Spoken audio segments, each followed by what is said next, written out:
seemed to work. Sometimes audio isn't really here.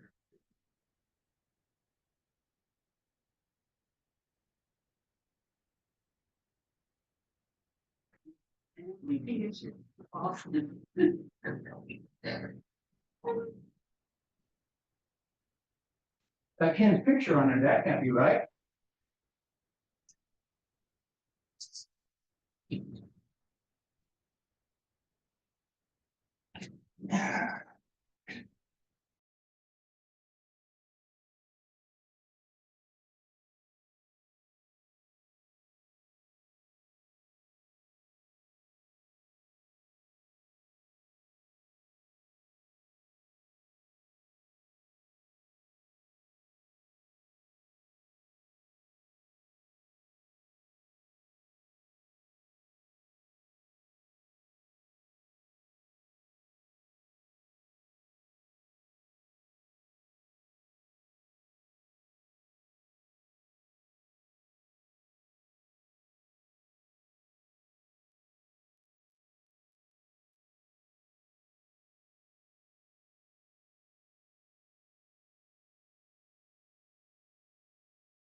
Let you know that we have contacted a vendor.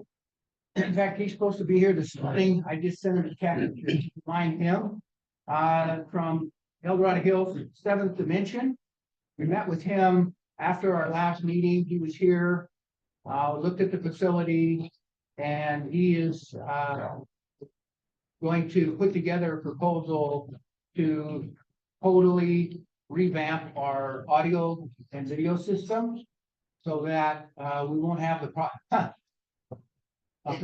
so we won't have the problems that we've been having with people being able to hear and all those kind of things. We've also talked to, we're in communication with the American Legion folks. Because if you notice, there are speakers in the ceiling here that none of them operate. And so we're looking at that as part of maybe fixing that, getting it to be part of the system, new kind of thing, so that we'll do that. So that's what's going more to follow on that as we move forward with that process. He did ask when we thought we would like to have that done. And because we are dark in December, our comment to him was, geez, if we could have it for our January meeting, have this good stuff and ready to go for our. Right. So we will see. We will see how that goes. Thank you, Hugh. Moving on to old business website update. Streamline is moving, migrating our information over. There's been a few glitches. We're having, there was somewhat of a stall in moving from our old vendor forward to Streamline.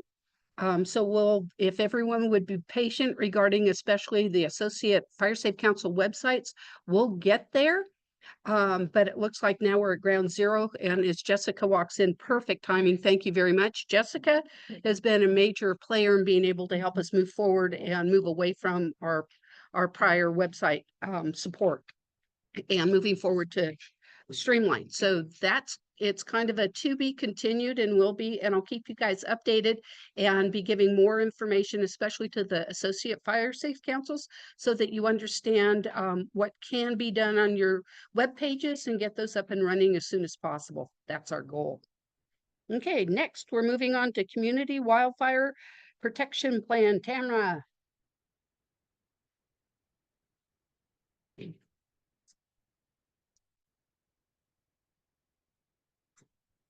Tanya will give a more comprehensive update, but I suspect that there might be that we're all doing for the public workshops the first week of October. I'd like to give you a sense of what we're doing in Georgetown, and you might want to copy it. We are having banners printed. We're doing 3 banners to announce the North County workshop that we're placing, one in Garden Valley, one in Georgetown, and one in Poole. There will be, Tanya's doing an article in the Georgetown Gazette. You're also doing an article in that. And OWOPR actually printed, or created a flyer that's just for our North workshop that we're posting all around our area too. So if you wanted to focus your efforts on kind of your area workshop, I'm sure you're, for your workshop as well. Thank you. Or of course on Facebook. Yeah. So the Grange is helping us. I reached out to JPUG, to their customers, which they've done. So the idea would do that, but that might be a possibility for people in the IT service area. And to contact the ID, that might be. Yeah, so that's what and the high school and Garden Valley signs, so they're putting it on their signs. So think about all your partners. You get the word out for the public workshops that are being done.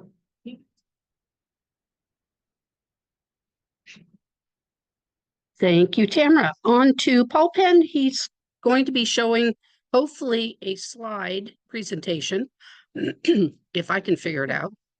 So while Dorothy brings it up, talked last month about having a briefing and a discussion on kind of our strategic planning, and in talking with Ken, we want to push that off another month, so we talk about it in depth in October, and then possible adoption in November. However, I promised a basic overview today, so what I'd like to do is do that. You can go into presentation mode, lower right. While we're waiting, there will be coffee available over on the side. It's a little bit slower, same as the person working the tech Right. here. And I apologize. Okay.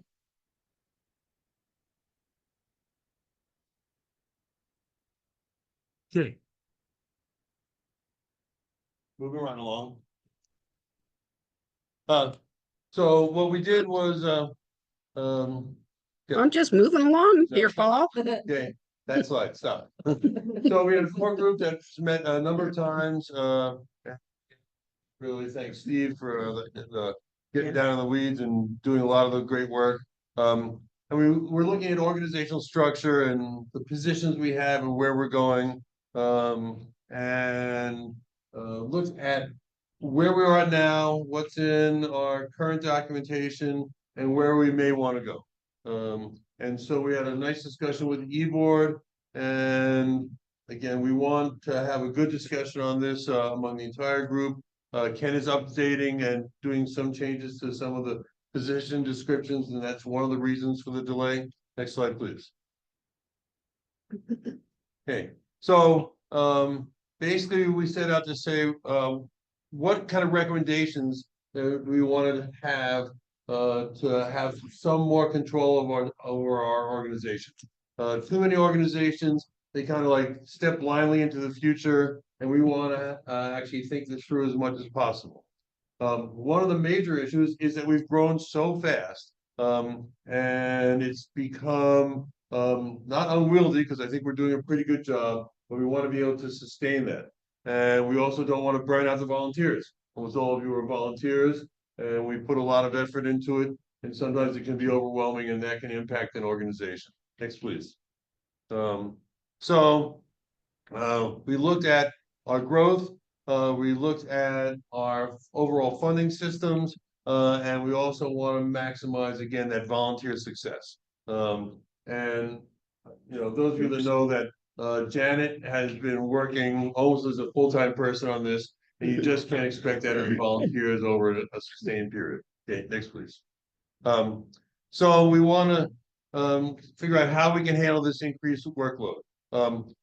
If we do changes, can we sustain it? We also see organizations that build way too rapidly, and they don't have a means to sustain it, and then they collapse. And then we believe that the stuff we're looking at can actually be sustained right now for at least 4 years. And that's, I know, on the upper end. And then where are we going to put our efforts with the advance and development of OWOPR? They've have a taking on an additional component, and that's true of many other organizations. So we just want to figure out where we fit in the grand scheme of things. Next, please.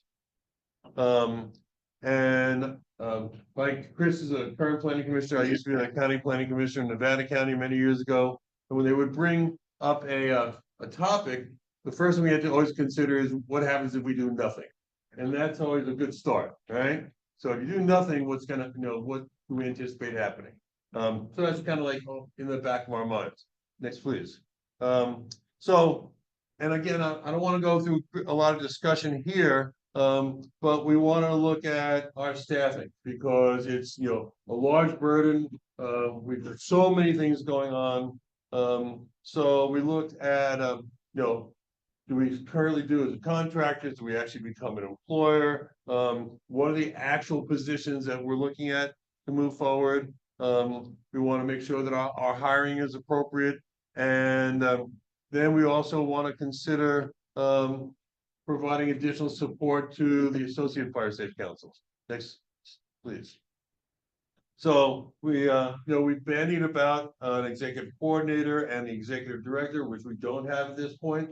And we talked about the benefits of each and the status. Angel and I had a long discussion recently on this. And again, this is for much more in-depth discussion next month. Next, please. And this is just some org chart. I think this is the one that Steve put together. These are potential org charts. Okay, next, please. And then we looked at those of us that came out of the fire service and live and breathe by the incident command system. We look at a thing called span of control. You just can't manage too much stuff by yourself. And we have grown to over 30 associate fire safe councils. So one of the concepts was to really focus in on developing some geographic cohesion to allow different parts of the county, which have different characteristics, to work as well together. I think, with the South County project, we had 6 fire safe councils got together for that project. So we want to, I think, nurture that and to be able to not just get out of control. So one of the ideas was to create regions or zones, whatever you may want to call it. And as I say, we want to work with the CWPP project, the fire safe councils themselves, and then our allied organizations. And then how do you do it?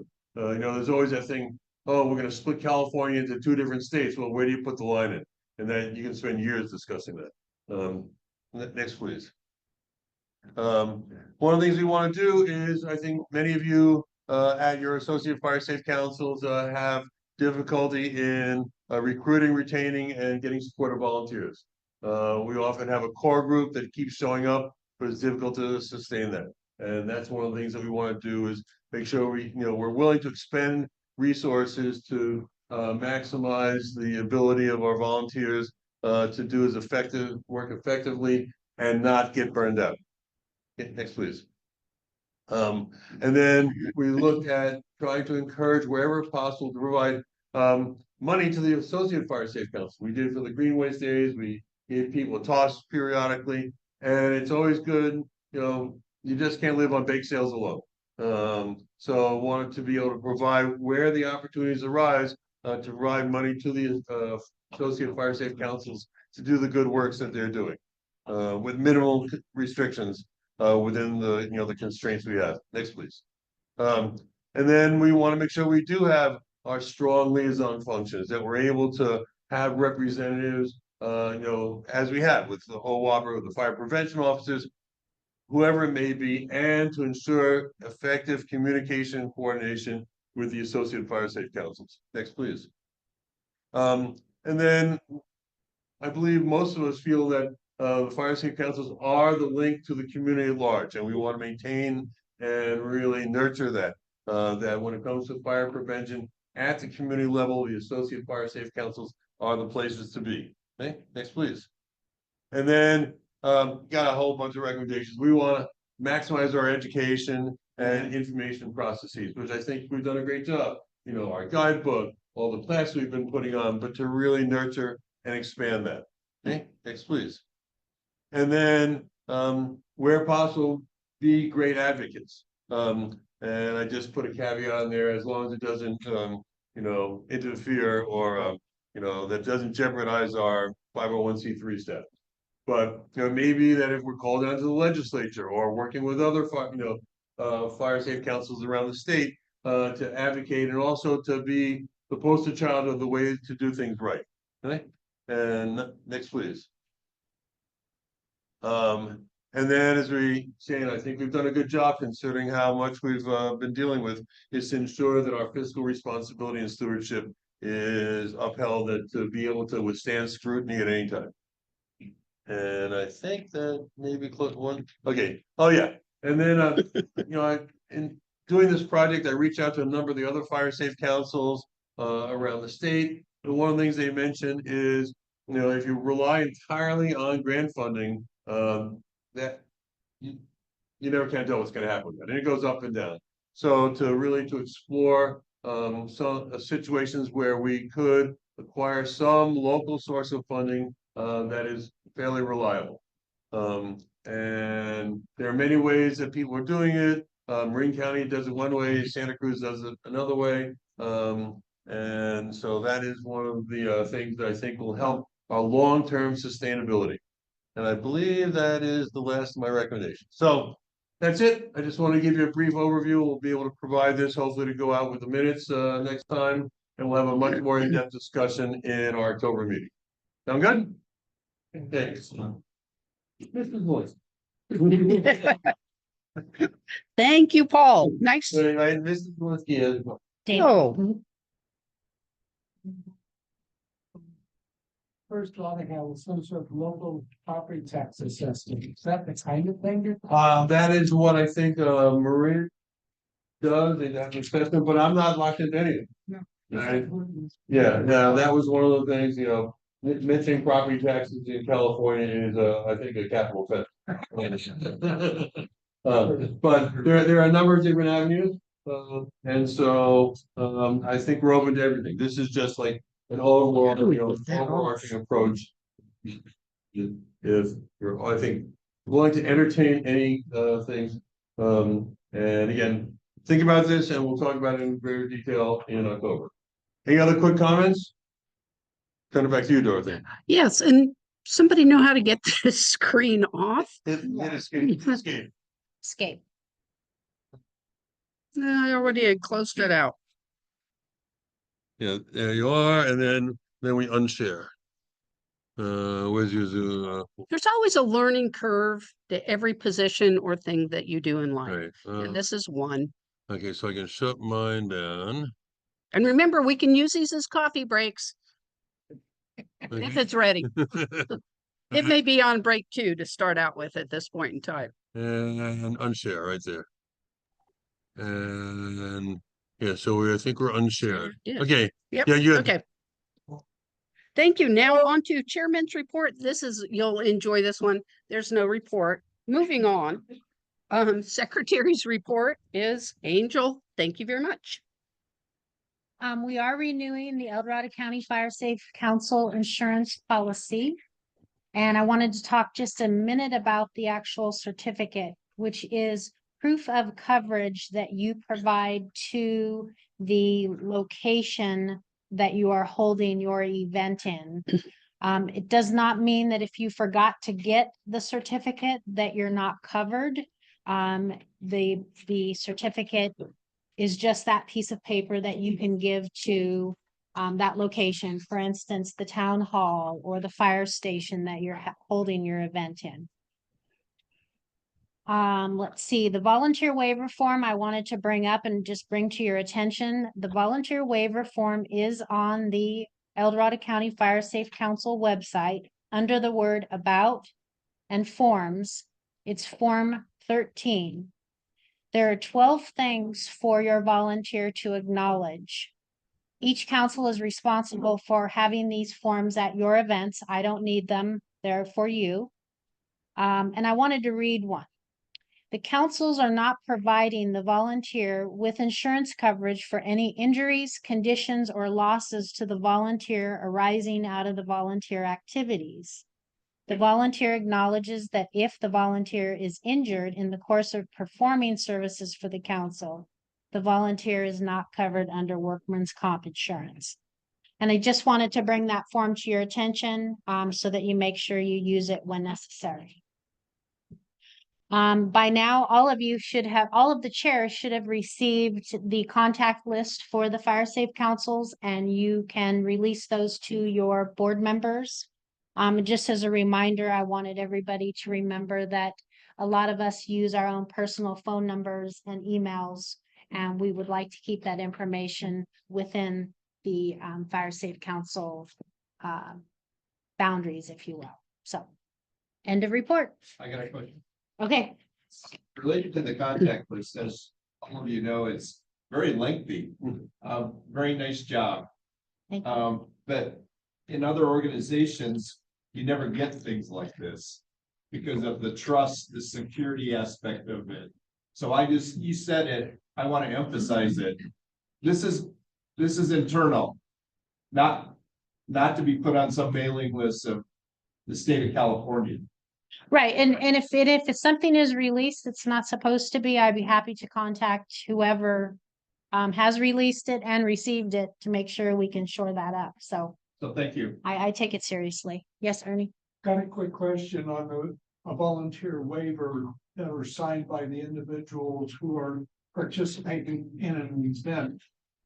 Is that waiver good until eternity, or is it yearly? What is the length of time that waiver is good for? I don't have a good answer for that question. I don't have a good answer for that question. I'll get back to you. At one time, I thought it was annually they have to sign, and then recently I heard it's good until the person leaves that our organization. But if you could give a clarification, I would greatly appreciate it. Thank you. You're welcome. Any other questions? Yes, David. David, remember our conversation from yesterday? When you read what you did about the waiver, you said workers' compensation doesn't cover. Okay, that's an employer-employee relationship, and that doesn't exist. I understand that. I've been with other organizations where the volunteers did get hurt and there were lawsuits and insurance came up. I'm wondering if it's even possible for the volunteer to waive that sort of thing, and not as a workers' comp claim, but just as a liability. Do we have maybe more discussion of that or more clarity? So here's my answer to that. What happens beyond the person signing that form and their injury and their any potential lawsuits or insurance claims, I can't predict, nor would, other than filling out the accident form, would I be involved in. I think whatever someone does after that is after that. And I can't predict nor answer any of those questions. So, did we develop the form internally, or is that something that came from the insurance company? The insurance company did not provide it. It had to have been developed internally. Is that your last question? What you want? Bruce? Yeah. Bruce has something to add, and then You got it, Bruce. Here we go, okay. I want to answer David's question, because there was a time in the past when I sat in your chair. nice. And as luck would have it, I also have insurance. So an explanation for you, David, is that form was created in concert with council. We guided us about what we could actually have a volunteer sign on for.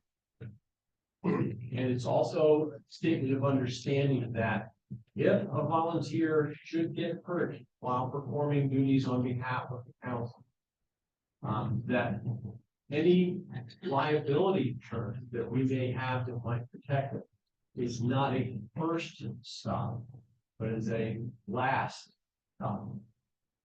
Okay, that's So it would be someone's healthcare, then there might be some other kind of car involved, any of that kind of stuff. And then the last one along the way is the liability. But by the way, I am also in search of Ernie's answer. I've heard How long? several. Well, at one time we thought it was at soccer. And then I had an insurance company say, well, no, they sign it once per fiscal year. That should be good enough. So it would be nice to have one. Thank you. Thank you very much for your explanation. Okay, Any other questions at this time? Okay, on to the treasurer's report. Janet, attached to the agenda was the budget. And then she's written a report. It says, I'm having a great time on vacation. No, that was that was the email that this came with. She says there's nothing unusual to report on the FSC operations year-to-date report. That's good news. That's true. Grants report. I've added the new CAL FIRE grants in the California Fire Safe Council CASFC grants to the grants pages. We have not yet received the grants agreement for the CAL FIRE grants. We will be requesting an advance from the CAFSC prior to making payments to individual councils for incurred cost. Tamara can discuss this future later. Okay, so we have, just to let you know, Tamara, I thought you might get a heads up there. We've expanded the advance received from the CAFSC for our defensible space grant. I have 2 requests for funding submitted to them. While we wait for the CAL FIRE grants to be signed, we will accept job requests, but may not get all the jobs assigned until funding is received. And the next part, she says, otherwise, nothing unusual to report. That's always good news, especially from the treasurer. I've received all the P&Ls from the associate councils. That was good. Good job, guys. Who have bank accounts under the tax ID. Thank you to everyone who's worked on that. The documents have been provided to our tax preparer. And the last, I met with Pat Turner's office, and they have initiated our tax return for the 23-24 year. End of report. Yes, Chris. It's not pertaining to that report. It's pertaining to the fact that there's no vice chair's report indicated on the agenda. It should be on there. There's nothing to say that it. Thank you. What you say, but it should be always on the Noted. agenda. Yes, thank you, Chris, for bringing that up. We just kind of blended it into some of the others, which would have been. No, I understand. Exactly, but as a standing, it should be on there. Okay, thank you for bringing that up. We're moving on to partners report, and we have a BLM report at this point in time. No one to Elizabeth has her hand up. Elizabeth.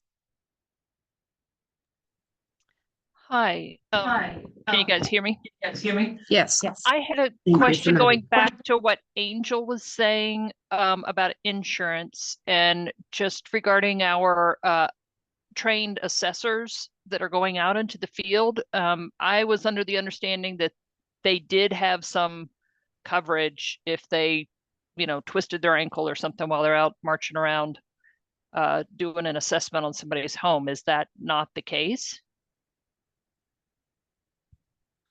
I would have to defer with what Bruce said. They're on their own basically, and that they would go to their own healthcare provider and, insurance of last resort. Isn't that what you called it, Bruce? Mhm.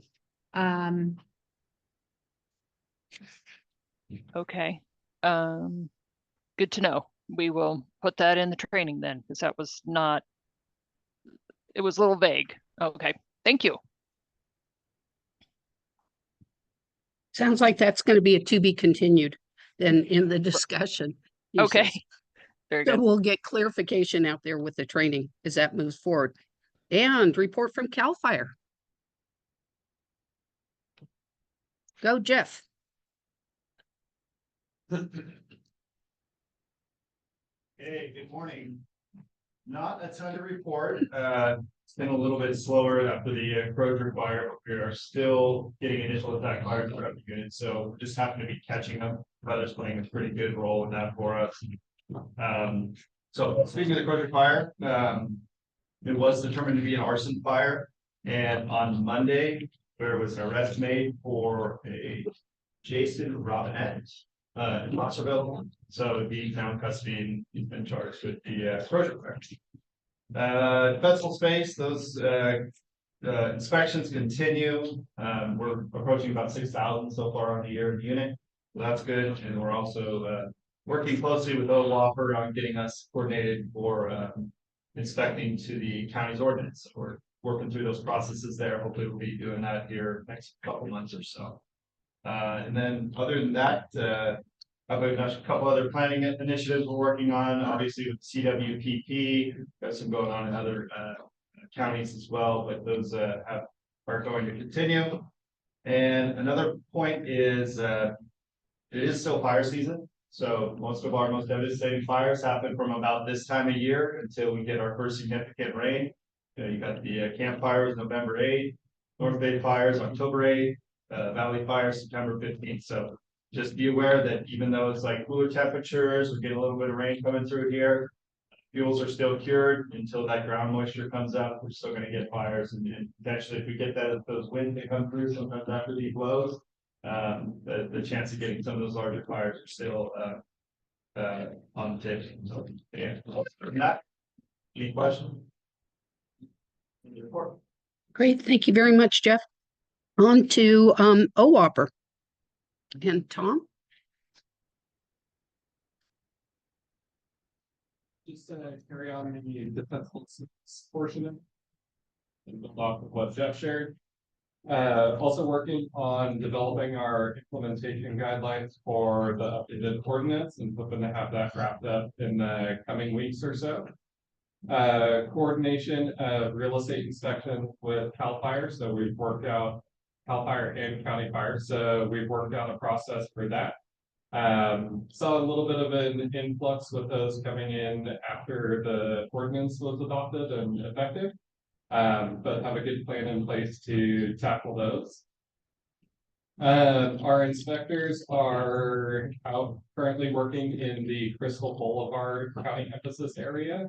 Last week wrapped up first inspections and moving on to second inspections. One of the biggest challenges that we saw out there were a large number of properties that they were unable to inspect. Primarily, I think this is kind of just based on that CEA, a lot of locked gates and unable to access the properties. So a little bit of a challenge, but also a good opportunity for us to develop some additional public education and outreach materials so that we can leave those behind. An example of that is a door hanger, but urging them to contact us to schedule an inspection. Last night we had our public workshop for the Gilmore County emphasis area. That's up in Pollock Pines. So really good turnout for that one. We had about 35 or 40 people come out. So gave them an overview of what that inspection process looks like, why we chose that neighborhood, etc. And then looking to start those inspections beginning of October. You might have also noticed in your property tax bill, we sent out an insert for an overview of our defensible space program. And then also information about the Fire Safe Council and the assessment program. So we've received some calls already for that and trying to figure out a process to get those over to the Fire Safe Council to do those assessments. I think there's a lot of interest in people having assessors come out to their property to talk defensible space and home hardening. last month, Richie and I did a presentation for the El Dorado County Association of Realtors to talk about the requirements for a real estate transaction inspection. And then we'll be attending one next month up in Tahoe in partnership with City Fire and Lake Valley Fire to kind of explain that process and the requirements as well. Our office is also working on our annual work plan for 2025, and we'll be presenting that to our board of supervisors along with an annual update, either in November or potentially push it to the first meeting or so in January.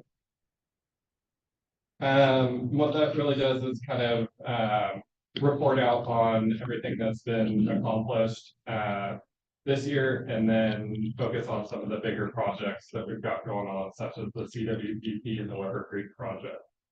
Speaking of Weber Creek, we anticipate having the first round of parcels or the no issue parcels submitted to FEMA by the end of this month. And in the meantime, Jenny has been working on finalizing the tri-party agreement, master agreements, right of entry, and then putting together the RFP package to hire a construction manager. Just as a reminder, November 15th is the renewal date for Firewise. So coming up, less than 2 months. So if you need any assistance getting your renewal done or reporting, please reach out to Richie for assistance. And then lastly, I'll be attending a conference at the beginning of October to talk about, sit on a panel with a consultant and another department within our county to talk about the fire risk reduction community list, how that integrated with the safety element, and then just general plan alignment for wildfire. I'll turn it over to Scott for the exciting stuff. Okay, great information though. Thank you. And Tanya, let's see if we can get this. Good coffee break time. Question. Question.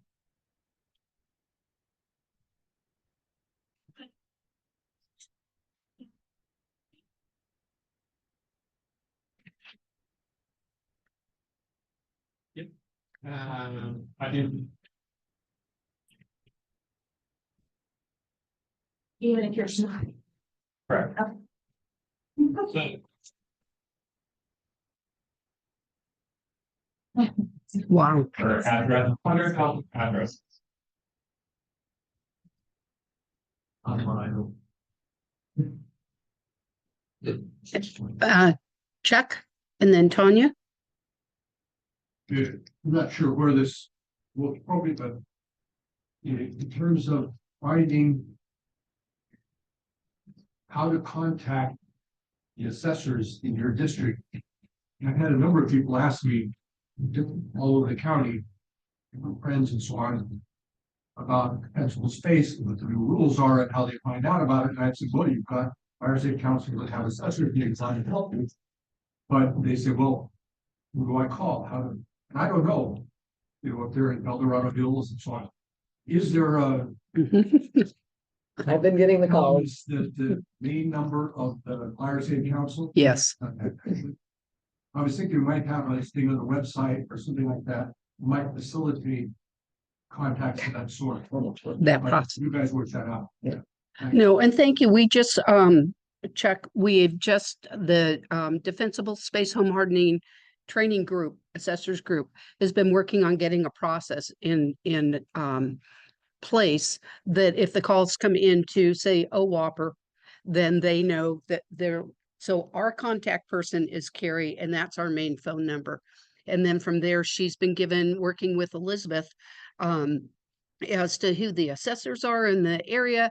And so I'm sure that soon, via Elizabeth, that information regarding what our role is then as associate fire safe councils will be, and how to be able to make sure that we get the assessments done, who does them, and how do we, the contact information. So we just had finished a process with that. So, but I'm sure it's forthcoming at this point.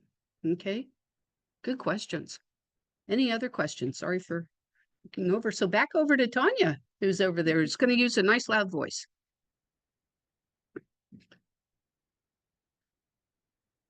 Okay.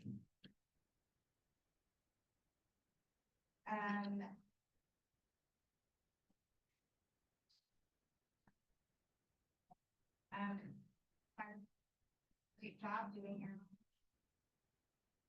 very effective. Getting a lot of useful information. The other fire state councils that are not workshops have asked for really simple emails for them to send out to their on excellent. And so we're really trying to push attendance at the workshop.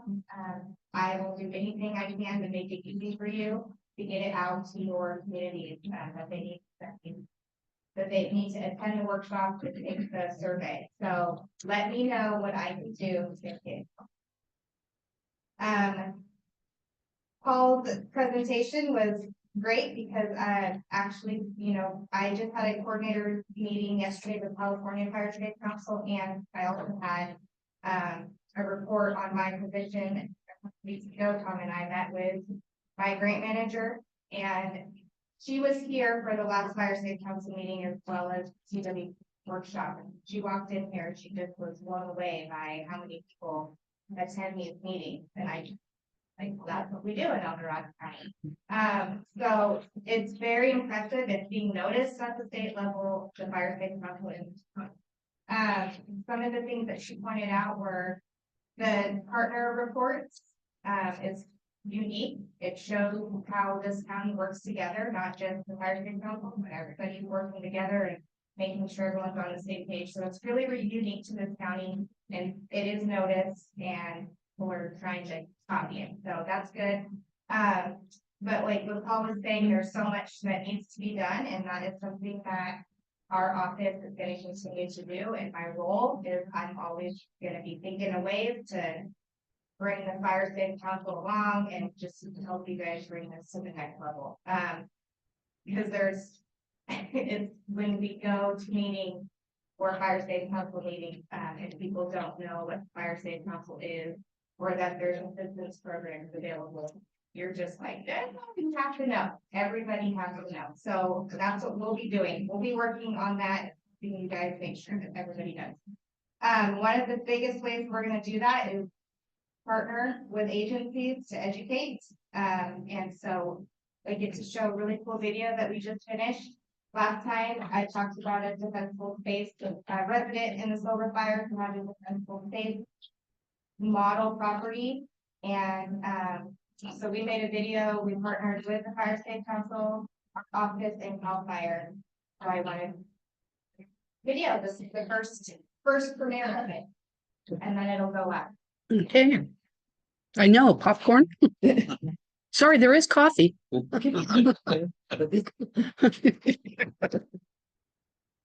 got a glass.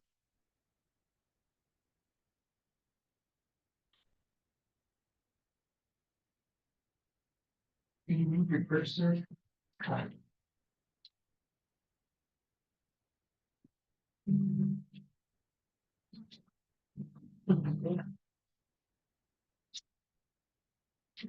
My name is Hank Denton, and I built the home behind me in 1987. My name is Richard Gelman. I'm the Senior Defensible Space Inspector with the El Dorado County Office of Fire Preparedness and Resilience. Callan Richards, I'm the battalion chief with Cal Fire in the Amarillo El Dorado unit, currently overseeing Battalion 5. So we are over in community rescue on the outskirts of the Silver incident. We're here to talk about a homeowner's defensible space and how it helped influence fire behavior. Defensible space is an area of reduced flammable materials between open wildland spaces and structures. It slows the fire spread through habitable areas. So be a buffer between the home or other structures and the open spaces by reducing fuels and limiting the amount of flammable materials that can carry a fire from the open space to the house or from the house to the open space. Maybe 6 or 8 years ago, we really started thinking about the fire, and so we started mowing down real low, 100 feet around our house. Started probably late April, get it down before it turns brown. And so we've done that ever since, kept a 100-foot barrier around that. I think that's what helped a lot when we had this fire, because that was pretty much the fire line right at the edge of our 100-foot clearance. I was in my office and happened to walk into the family room, which has a big glass door, and I could see the air looked like it was all orange. So I knew there was a fire. So I ran outside and over to the gate where I could see the backyard real well, and I saw the flames 10 foot high, maybe 100 foot behind our barn coming our way. The fire that we experienced off of Silver Oaks in Rescue Community was a fast-moving grass fire that transitioned into some brush and oak woodland. During the suppression efforts, there was several homes in the area. A lot of these homes had good defensible space, allowed our resources to get in and anchor into those homes in those defensible spaces and create a good perimeter around the fire. Definitely was an advantage having good defensible space on a lot of those homes, made the suppression efforts a lot more effective. While I was walking around the property, I noticed that the homeowner maintained their defensible space very well. Both Zone 1 and Zone 2 were cleared of debris and were very well maintained. The benefit behind this is that it slows fire progression onto the property and allows firefighters time to come and fix the fire. On this property, there are hundreds of trees. Within that 100 feet of defensible space, there are about 30 or so. These trees have had their ladder fields removed, so fire cannot climb into the tree canopies, and it inhibits fire spread. As you can see in this area, low-cut grass produces a low flame intensity. If there was no intervention by firefighting crews, the fire would not have enough heat to propagate itself to the home.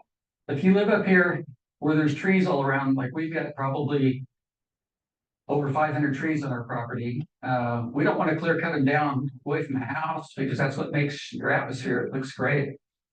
So you need to cut everything down low for your grass around it. You need to trim your limbs, so if there is a little fire, they won't catch on the foliage up there. And if you don't do that, you're just asking for a fire to come through and wipe your house out. I mean, it saved our barn and it saved our house. It doesn't just only protect your home, it's a greater community issue. If we losing homes in wildfire, those homes produce embers that go to the next home and the next home and the next home, causing larger incidents than they need to be. The community is the defensive line in firefighting, we're the offensive line.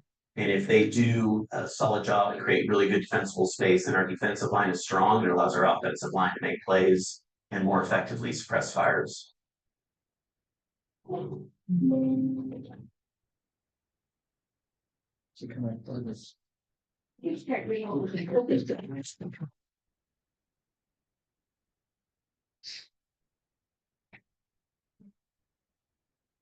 It's still not. What the fuck?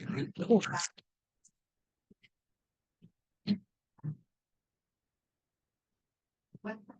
That's charging now. Use it. Cool. Go back to Zoom and make sure everybody's seeing.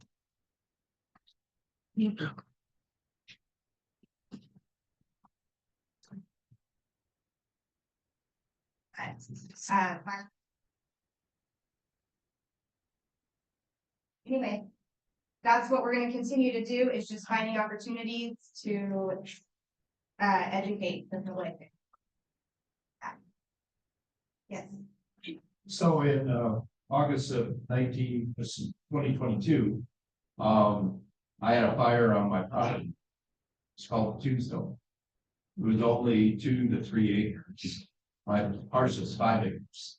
So it was a substantial fire. It followed a defensible space project the previous year.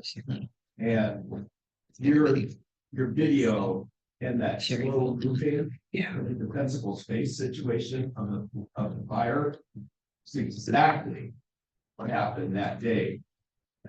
That if we hadn't done defensible space, who knows in the neighborhood how many houses would have been burned down. And in this case, one parcel doing what it did saved the whole neighborhood from catastrophic fire. So I believe it wholeheartedly from my heart in what you're saying. It's a wonderful video, and we got to get this out to, like you said, Ted, everybody. Okay, thank you. Tamara. Tamara, then Alice. This exists and you already sent it out. Is there a graphic for the public survey that we post on Facebook? I will send it out. Yeah. Alice? So Tom, I think she will. One thing I wonder though is, so at co-op, you requirements, the legal requirements we're required to. And also works with doing private zone, parting, which is so important too. So as a co-operator though, are you able eventually to make a video that actually talks about how all three of those are really important, the 0 to 5 foot and the defensible space that you're talking about here and the home marketing? Yeah, like I said, we'll be looking for opportunities to make more videos and they're educational. These types of videos, what we also just did a video with OES on brave perimeters, that is their emergency alert. And we were able to get it. So capitalize on fire. I don't want to wait.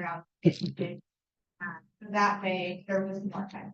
They're recent or current and are more impactful. So we'll be looking for other opportunities and helping you guys educate. I look forward to having those other aspects. Thank you. Okay. Tanya? Not Jessica? done yet. Way over here, I know. I love that video. I think it's actually really well done, and informational. I know everybody's gonna be sending it out and coming from the, analytics side of the programs. I just want to remind people that in the treasurer's report, Janet did share that we are currently not getting the funds for defensible space at this time. We're about 3 months overdue. So right now I have about 90 pending jobs in the defensible space program. So just be conscientious of who you're promoting it to, I guess, and be aware that right now we have about roughly assuming a 90-day delay. And people have a very big misconception about the program, but I think this is beautiful because a lot of people don't realize what our program does either. And I think that's important and something maybe we should consider posting on our website. Thank you.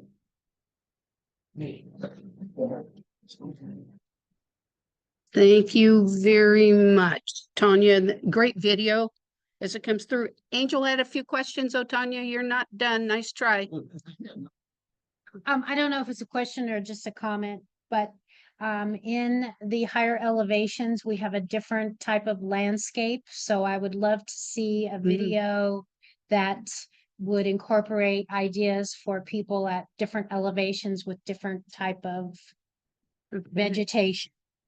Because when I look at that, I'm like, okay, that doesn't apply to me. So that would be number one. And then number two, as both Tom and Tanya know, Pollock Pines does not have a fire safe council. So I was excited to hear that you were in Gilmore yesterday or last night having a meeting and wondered if there was any excitement to start a fire safe council in Pollock Pines. I think that's what we're hoping for. Maybe it's not just a video, but also real pictures and examples of what the defensible space looks like at the different elevations, different types of vegetation. I mean, if you simply Google defensible space, there's a lot of like cartoon type graphics. There's not real life examples. So that's something that we're looking to build out as we go. This was just an opportunity to capture how this property impacted that fire and kept it at a small size. So as future situations arise, or if we find an example of before and after, would be amazing, but good vegetation and defensible space at higher elevations, absolutely looking to capture that. For the Public Lands Fire Safe Council, so the community of Gilmore is actually part of the Cedar Grove Fire Safe Council. So they were in attendance as well last night. Okay. Thank you. Any other, Chris? Tom, I just put in emphasis areas on the Whopper website. And it does list them, but when we say emphasis areas, is that a 1 year look? Or is that a broader look? If you have a work program, and say I'm working on an emphasis area, it seems like it's a short term. This is where our energy is going versus a broader perspective of what El Dorado County actually is all about. Can you give us a short?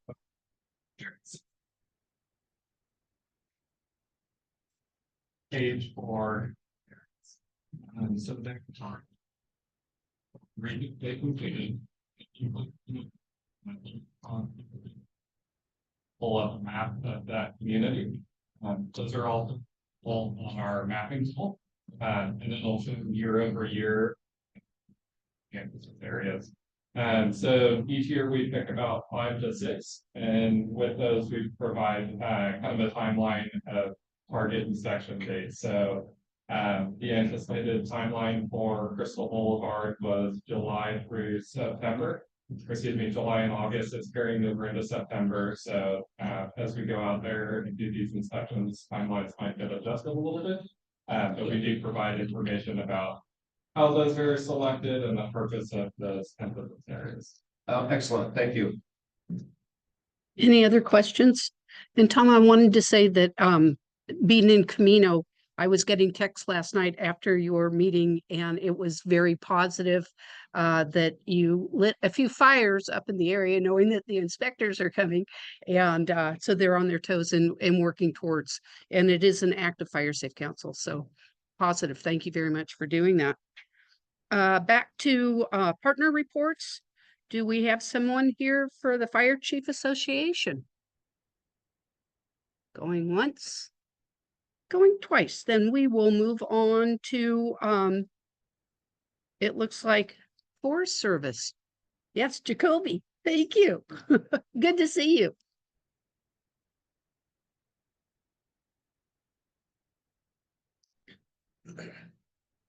Oh, I skipped one.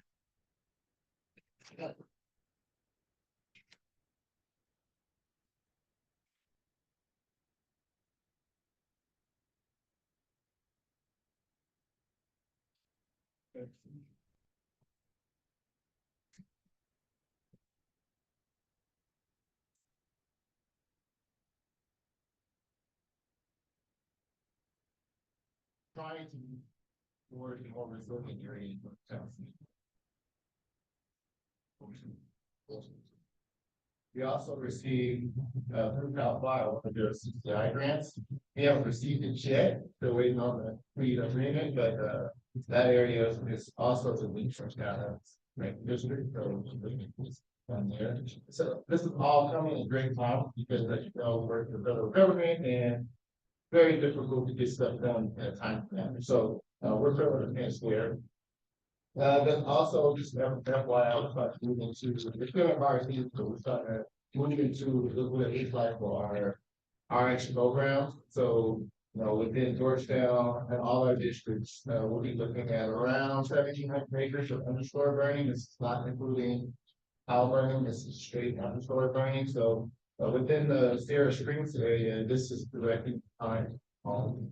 So we'll be sending out like a press release coming in the next couple of weeks so that folks know what we're looking for, what that's ongoing. If you are aware of that's more impact. Also, this is just FYI for here, anybody on the phone that are on TV, that we are doing silviculturists and ecologists that do survey work for us that allow us to work on that. So it might take a little bit longer. I know longer is difficult because we're already slow, but to get work done on the ground, we need that ground survey for all the opportunities out there. that slow down the work for us to get it. And then just FYI, we will continue to use the field. I don't know if folks have been seeing our guys out there are walking. We'll keep moving towards that goal. As slow as we are, we're keeping it towards the field inspection progress. In the areas. And if you have any questions or something that stands out to you, please let me know or let somebody know in the Forest Service that it's not in that direction. Don't allow me fast. Probably won't stop tomorrow. I think it's all. So that's the question. That's the question. Yeah, Jacoby, there's supposed to be 20 to 30,000 acres that are being worked on along Highway 50 and Mormon Immigrant Trail or some kind of emergency extra. Do you know what's going on with that? In the Calgary Fire footprints, I know they had some 30-day notice out there for comments or some stuff now. What do you know anything about that particular project? Yeah, Condor has its own funding source that the government has sent down to us and working on. So we're constantly trying to get those out. Things that have real question. So that area can stays. We can plan on hearing an story about it from that area. About acres and the whole project. So we are moving toward that. It is happening. You see large trucks up there, not up. And Jacoby, part of that emergency declaration, I think on the north side of the highway, something like Independent Owl, I think it's a green project, but it might be near the transmission lines. Do you know anything about that? I do not, but I think so. Make sure that. Thank you. I think it's a green. Independent Azure. Thank you, Ron. Thank you.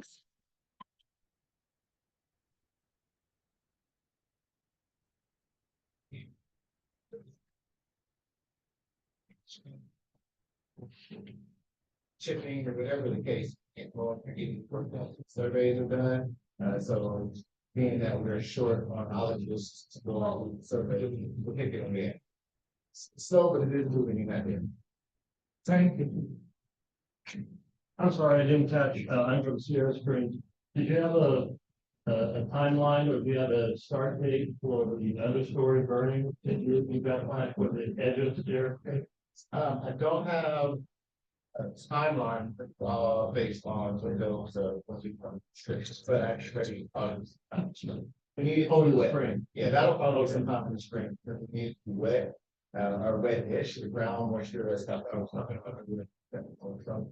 More damage, but we do have folks going in there, and I don't know how close we get there, burning, but of course, going in there, prepping that area and thinning it out, so people fire around, it's not fine.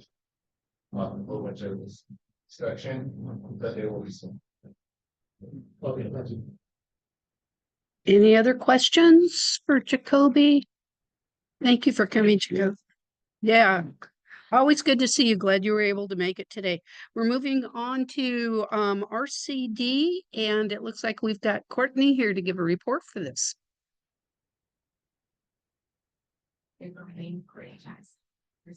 And I hate to say, Courtney, if you could speak up, the room People can't hear you. yeah. It's a wonderful room, but the acoustics here are challenging.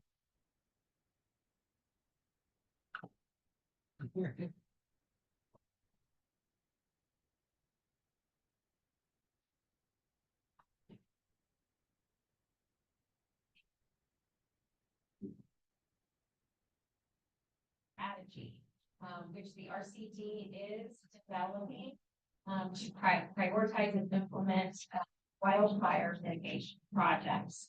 So this will be a blueprint for future project planning. And the footprint is Placerville and the surrounding communities, which include Public Pines, and Springs, the Valley area. It's actually the same footprint as the El Dorado County Transportation Commission's investigations that they did.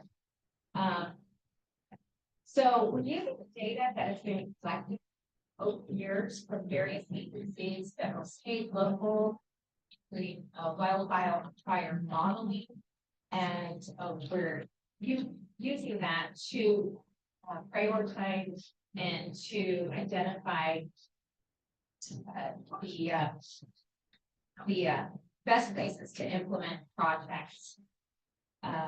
So we're also consulting and collaborating with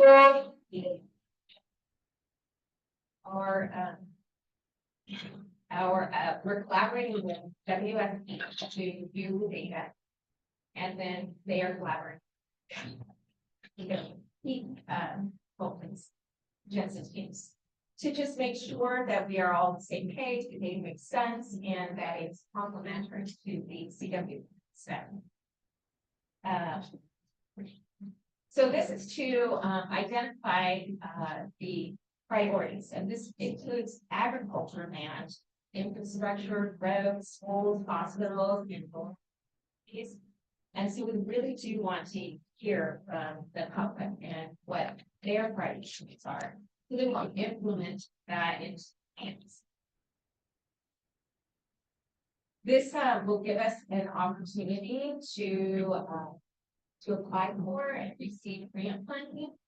So these are going to be projects that anyone can apply for to various entities to receive grant funding. And the study will be completed in December. So right now, use our interactive information. You can use our drop down and identify what the priority or concern is, fuel reduction, and then to make comment. Also upload a photo. We're offering one-on-one meetings with agencies and organizations. We're making appointments, and we're available for your groups and HOAs and City Council, and anyone who like to have more information about it. And our next public meeting, or our first public meeting, is next Tuesday, with September 24th at fly around the office. At 5. I have digital copies and able to you would like them to email this to you, and there's a copy from municipality.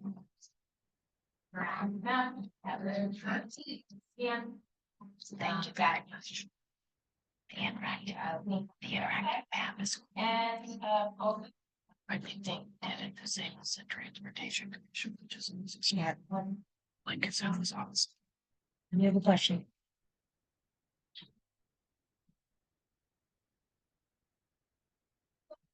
It is the classroom community wildfire resilience strategy. Okay, and is it actually all focused on doing it? It is.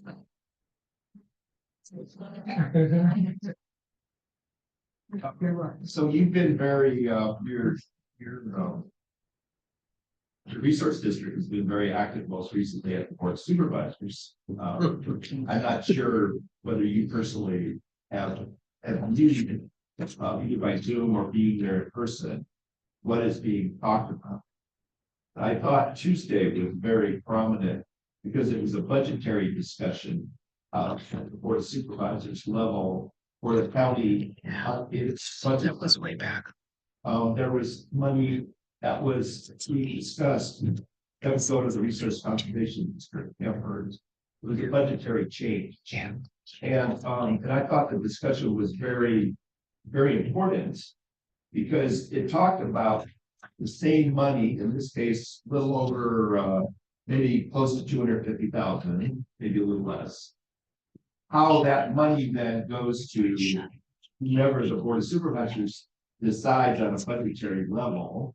In this case, it was supposed to go to RCD, and then Whopper came up because there was an internal discussion of the board about the same money. Maybe we ought to be doing money to Whopper in our own internal program. I'm bringing this up because I think it's now it's becoming more important to us to realize from a county budget perspective, the board is looking at it as being less revenue coming in, so tighten the belt. That's the theme.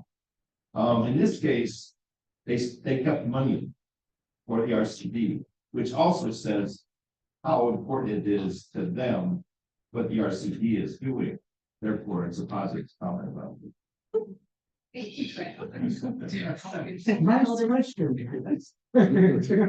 Roundabout way of getting there.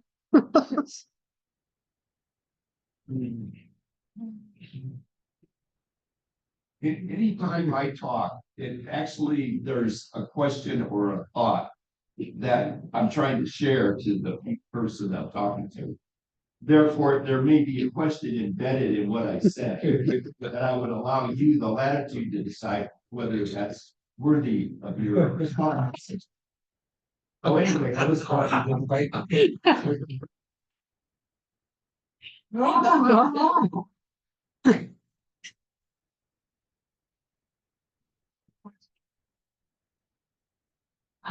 just want to continue to do that. We have a lot of experience at it, and I think that, personally, I think we're doing very good work and have done so. And as Mark's theme, I think that really all we want to do is just to continue that work. And right now, it's a lot of fuel reduction, but there is plenty of work to go around. So, Thank you for your response. yeah, thank you so much. There's another question, Courtney, in the back.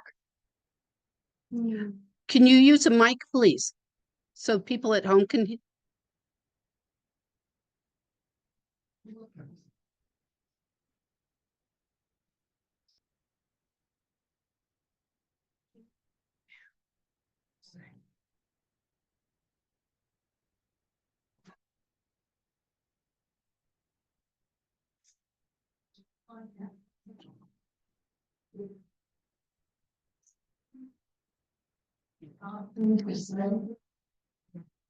Well, I think that that it's definitely worth you participating and making a comment. You that footprint. I'm sure that you like that footprint. So you probably, if people work in that area, they live in that area, they shop in that area. You know, this affects us all, and economically for sure. I mean, we've got agriculture districts in that area, got recreation in that area, and tourism. It is very much impact them. So if you have thoughts on that, we would love to hear them, and we'd love to incorporate it. Thank you. Any other questions? No? At this time, so thank you very much, Courtney. Moving on to SMUD. Eric? It's gonna be PG&E.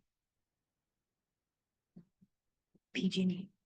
Okay, on to. Here, I'm here for PG&E. Sorry about that. My mute button got away from me. Hi, can you folks hear me? Yes. Hi, yeah. We're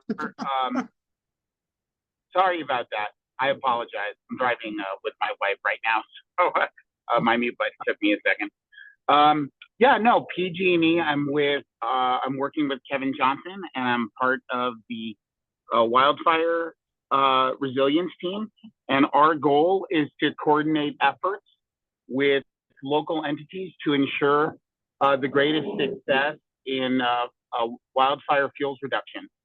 And so we're really excited and really looking forward to working with folks out there. We had a couple of great visits on site, and this is really just an introduction, and we're really happy to be here. And are there any questions, I guess? Who is me? Could you please repeat?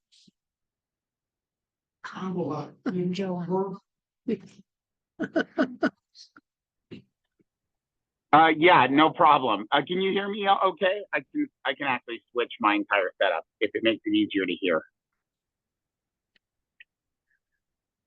Am I coming? How about now? Does this work? I don't think you can.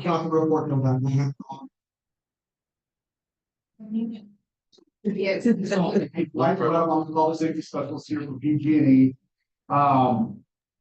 First and foremost. Hi, folks. Can you hear me now?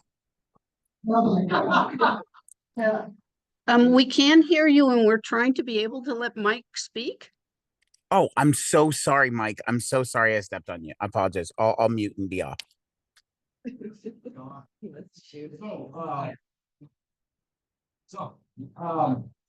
I'm happy to come here today to report out and give an update on PG&E activities. I know I've been a little bit absent for a little while. I'll explain that piece in a minute, but really quick, just a quick overview.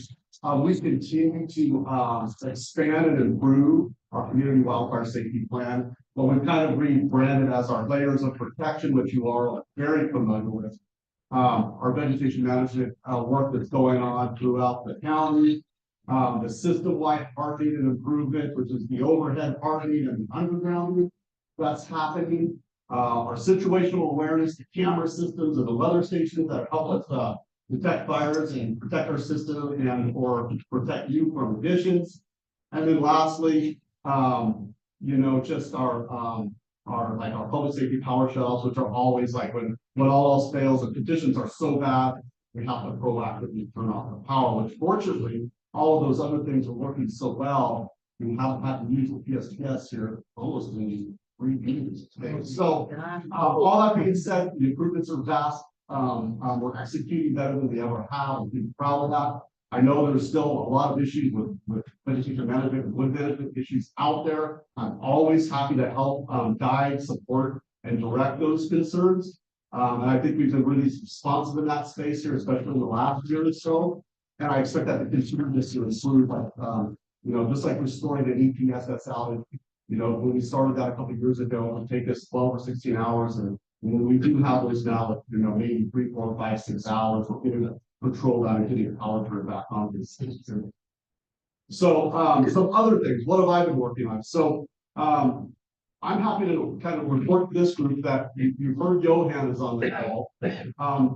I've been a very loud and vocal person in my particular line of business, which doesn't really fall into this space, which you may find hard to believe. I really am assigned to support and liaise with public safety agencies. That is my lane, that is my role.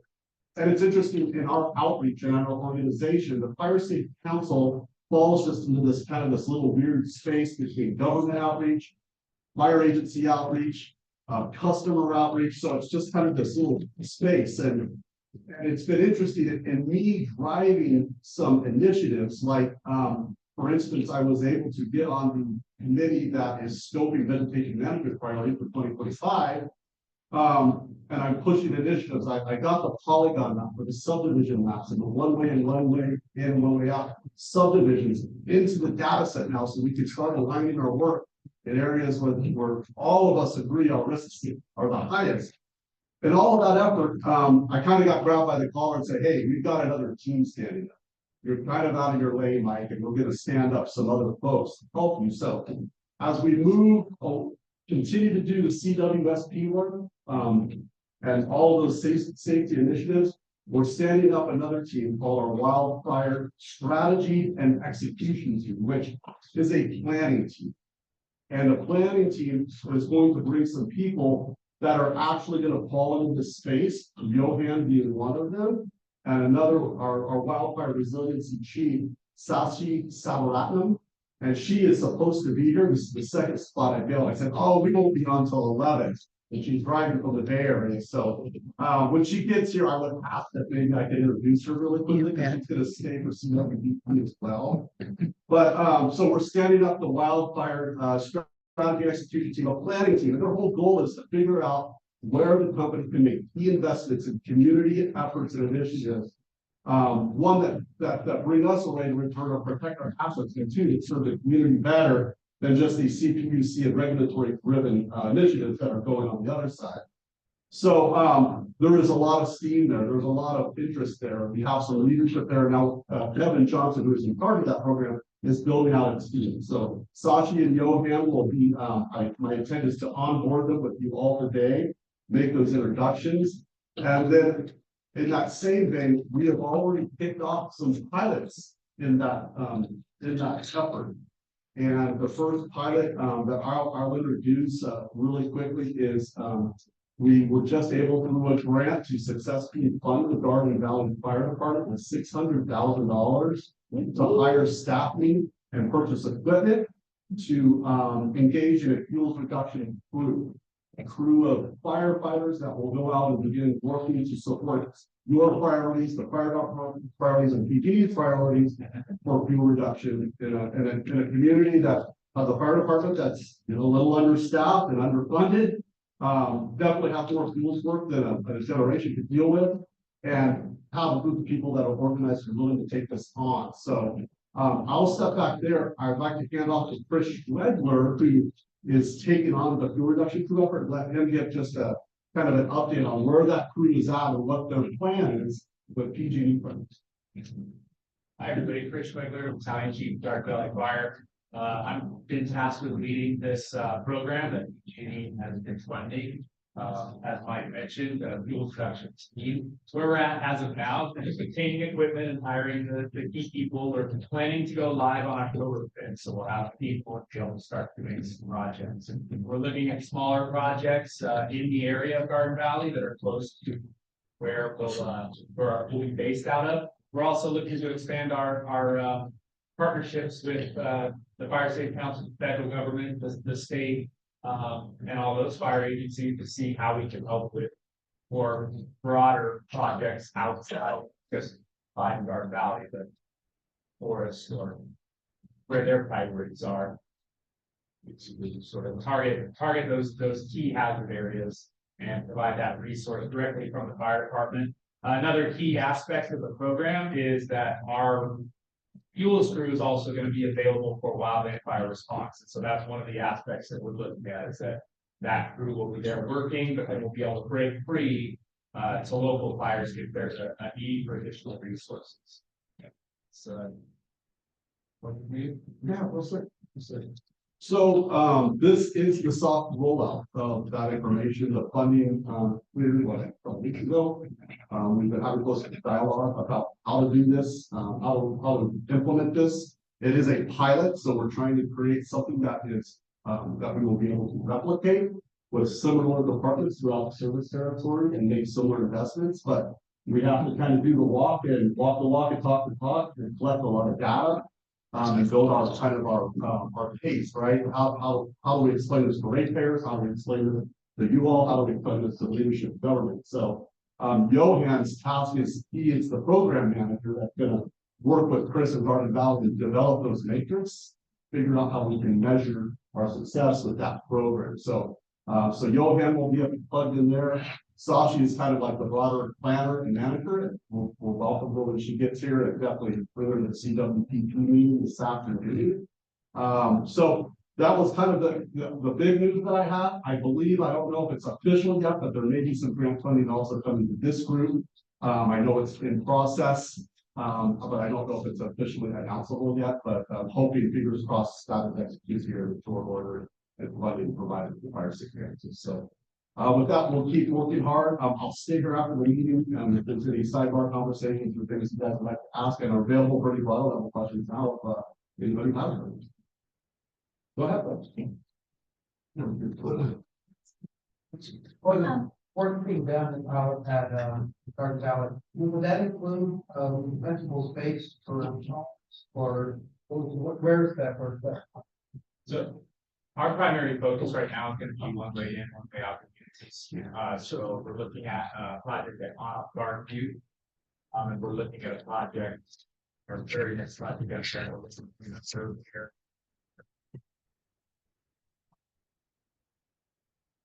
We're also open to others. We are potentially looking at some defensible space stuff, but that's not in the project plan quite yet. Right here. Oh, go ahead. So I have a question, Mike.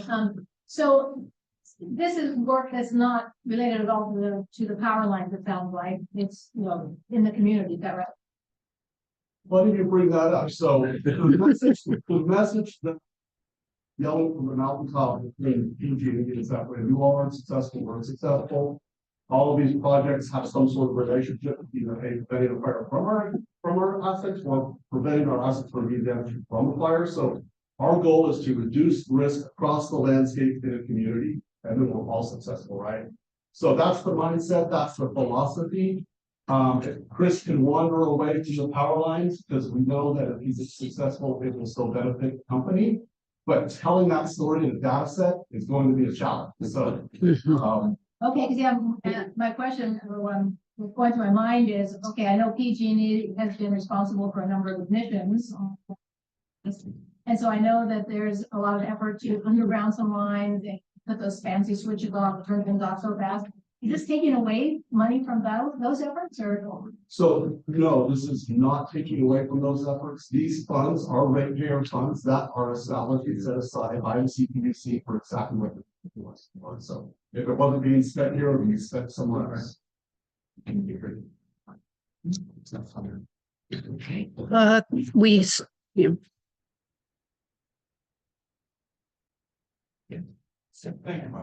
So much questions, but to make so people aware. The last PG&E has a special program for grants of up to $100,000 to individual fires they account for fuel reduction work in their areas. And over the last 4 years, we've had 5 grants from PG&E totaling about $350,000 just to do small work in our community. Areas that we felt needed to have emphasis placed on. And it's been a great program for us, Mike, and thanks so much. Appreciate that. It's nice to hear positive comments.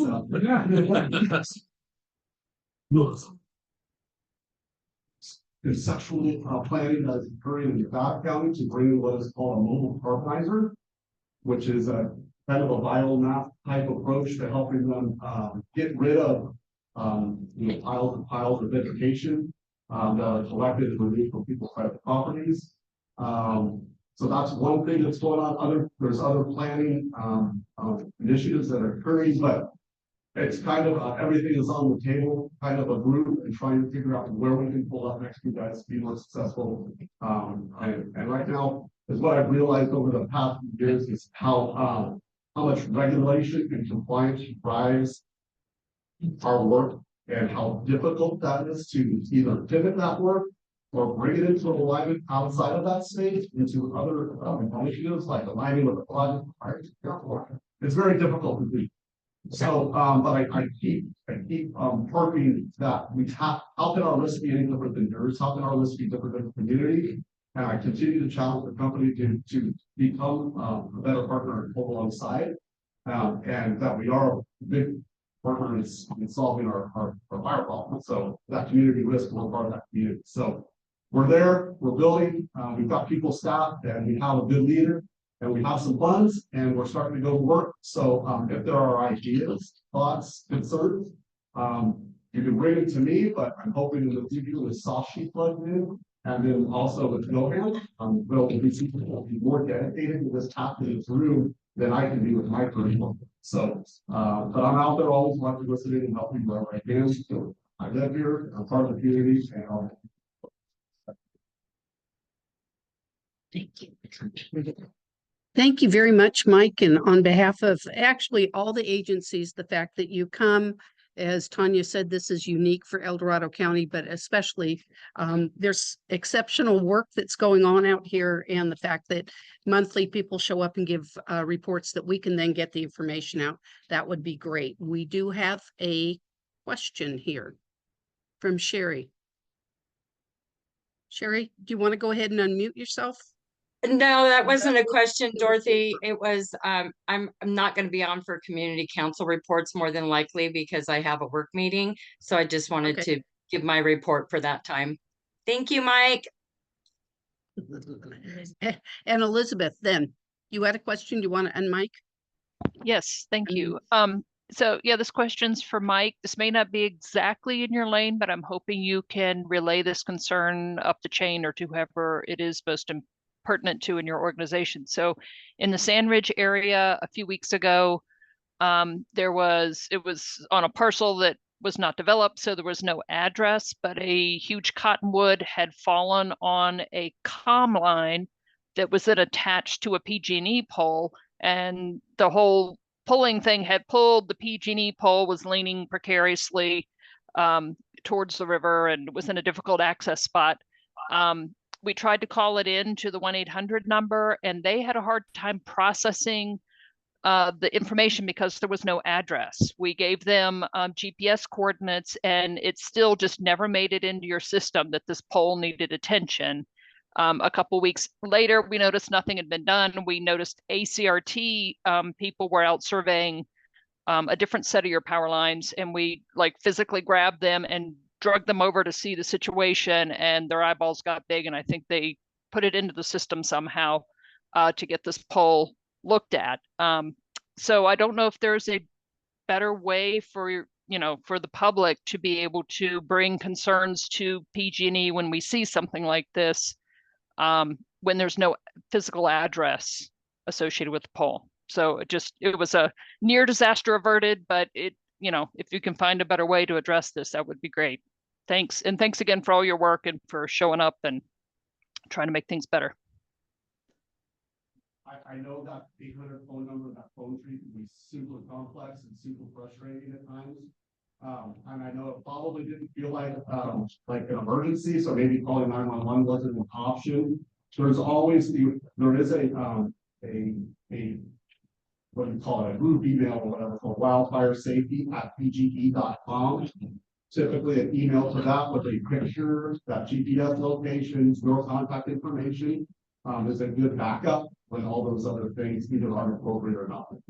So that would be kind of a recommendation, and it's kind of, yeah, that is frustrating when you get straight through the sheet like that. Okay, thank you. We'll try to keep that info handy. Any other input for Mike at this time? Moving on then, do we have a representative from the sheriff's office?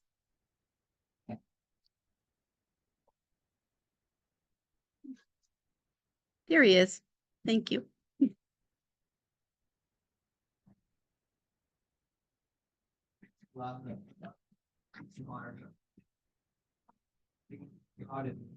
Big public, our new Tahoe, Big Tahoe Regional Electric Plan.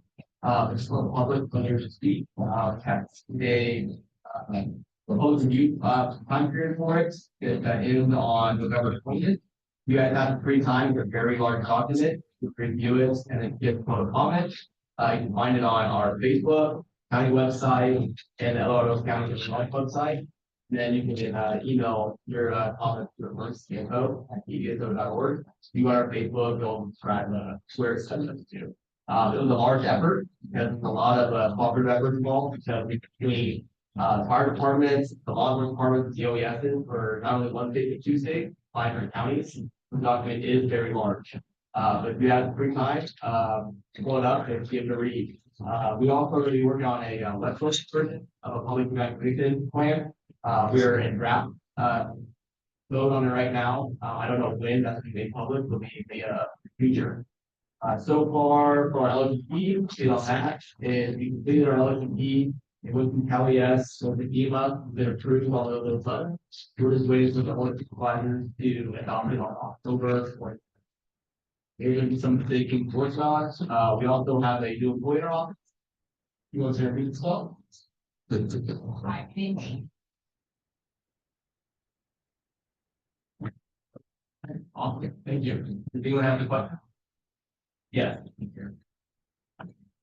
You said an acronym and I didn't know what it meant. It sounded like LPG or something.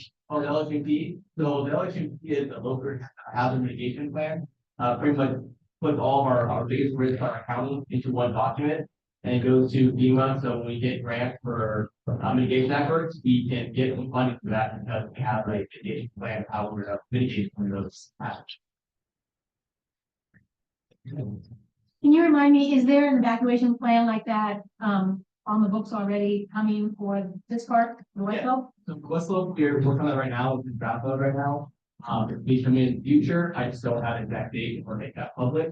But in the meantime, we do have our regional model listed and available to read. Other questions?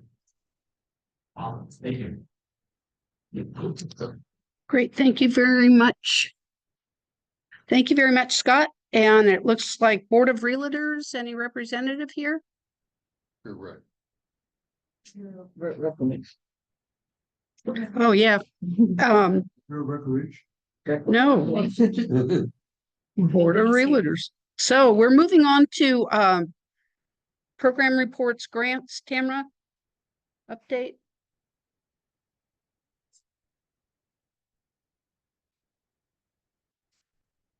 No, we don't have.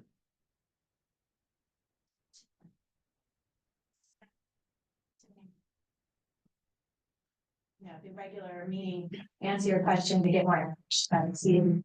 So stay for that if you're interested. So in terms of grants, as I mentioned last time, we got the California Fire Safe Council Patient Outreach Grant. I sent out an email with the budget that everybody had proposed. So if you did not get that, let me know. Email me and I'll send it to you. As a reminder, if you had a website in your budget, you can continue to use that for your own website, but if you want to participate in the template websites, then you can use that money that you would propose for your website for something else. You just need to let me know what you plan to use it for, so I can make sure it falls under the guidelines of and the parameters of the grant. So please get back to me when you can. And if you don't know, like one of the Fire Safe Council said she'd like to see how the website kind of plays out, the template website plays out before she makes a decision, and that's okay too. But let me know if you want to wait. Let me know. Email's fine. Also for that grant, match it to one, and we're planning to match it with volunteer hours that we're already all doing. So e-board meetings and PACE meetings. So please make sure you sign in on the sign up sheet, because that's how I'm going to know how many people were at the meeting, and then I can calculate the match hours. So if you didn't sign up, please do sign up, but I'm going to remind you every time. It's just the easiest way to match, and it helps me a lot if you sign in. Last time I wasn't totally confirmed about our CAL FIRE grant amounts, but I was able to confirm that we are getting for the defensible space grant, we're getting $937,888 for. And for the hazardous tree removal, we're getting $1,170,400. That includes about $150,000 to do the CEQA to extend our areas that we can remove hazardous trees out to 300 feet of structures, and then money for actual hazardous tree removal.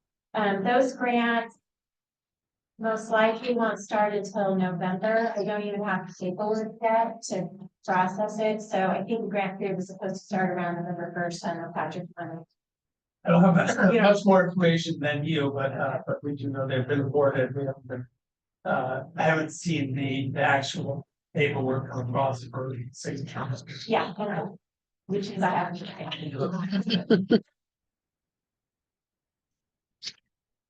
Yeah, the defensive space program be operating, and we're working on it. I mean, we're working on getting another advance and payment for through the California Fire Safe Council for the money we currently have in the defensible space program. It's just been, for whatever reason, that has been a really challenging grant. So let's see, for upcoming grants, I sent out by email 2 potential grant opportunities. If you have questions about it, or if you again did not get that email, please let me know. There's one that's due November 15th. It's a maximum $300,000 grant. It has to be a 1-to-1 match, and probably wouldn't be competitive if you're not in a disadvantaged. So I sent the map so you can check to see if you're. And then there will be the US Forest Service is putting out, should be, I thought we would know already, but there's a community wildfire defense grant for 10 million. Round 3 should be being announced soon. Last year, the deadline was October 15th, I think. So it's weird they haven't announced yet, but should be coming out. But I wanted you to have an opportunity to take a look at it. Think about, you know, if that fits. Again, the real focus is on disadvantaged communities. Last year, when I attended the webinar for that, they pretty much said you can apply if you're not in a disadvantaged community, but if you don't, but they award points for that. And if you aren't getting those points for disadvantaged community, chances are you're not going to be competitive.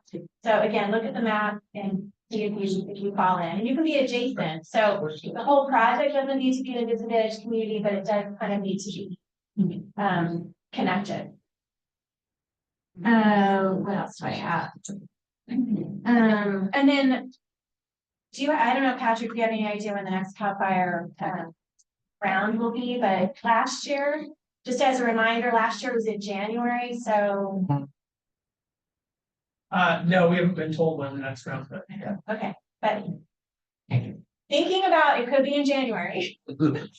Now is when you really want to start thinking about, I mean, you probably should have already been thinking about your projects, but really thinking about, you know, what it might look like to apply for a CAL FIRE grant.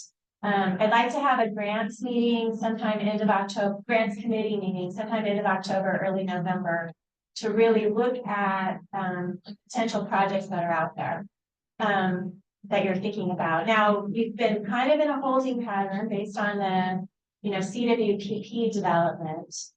However, we don't want to miss, I think, some of these bigger grant opportunities that are coming up.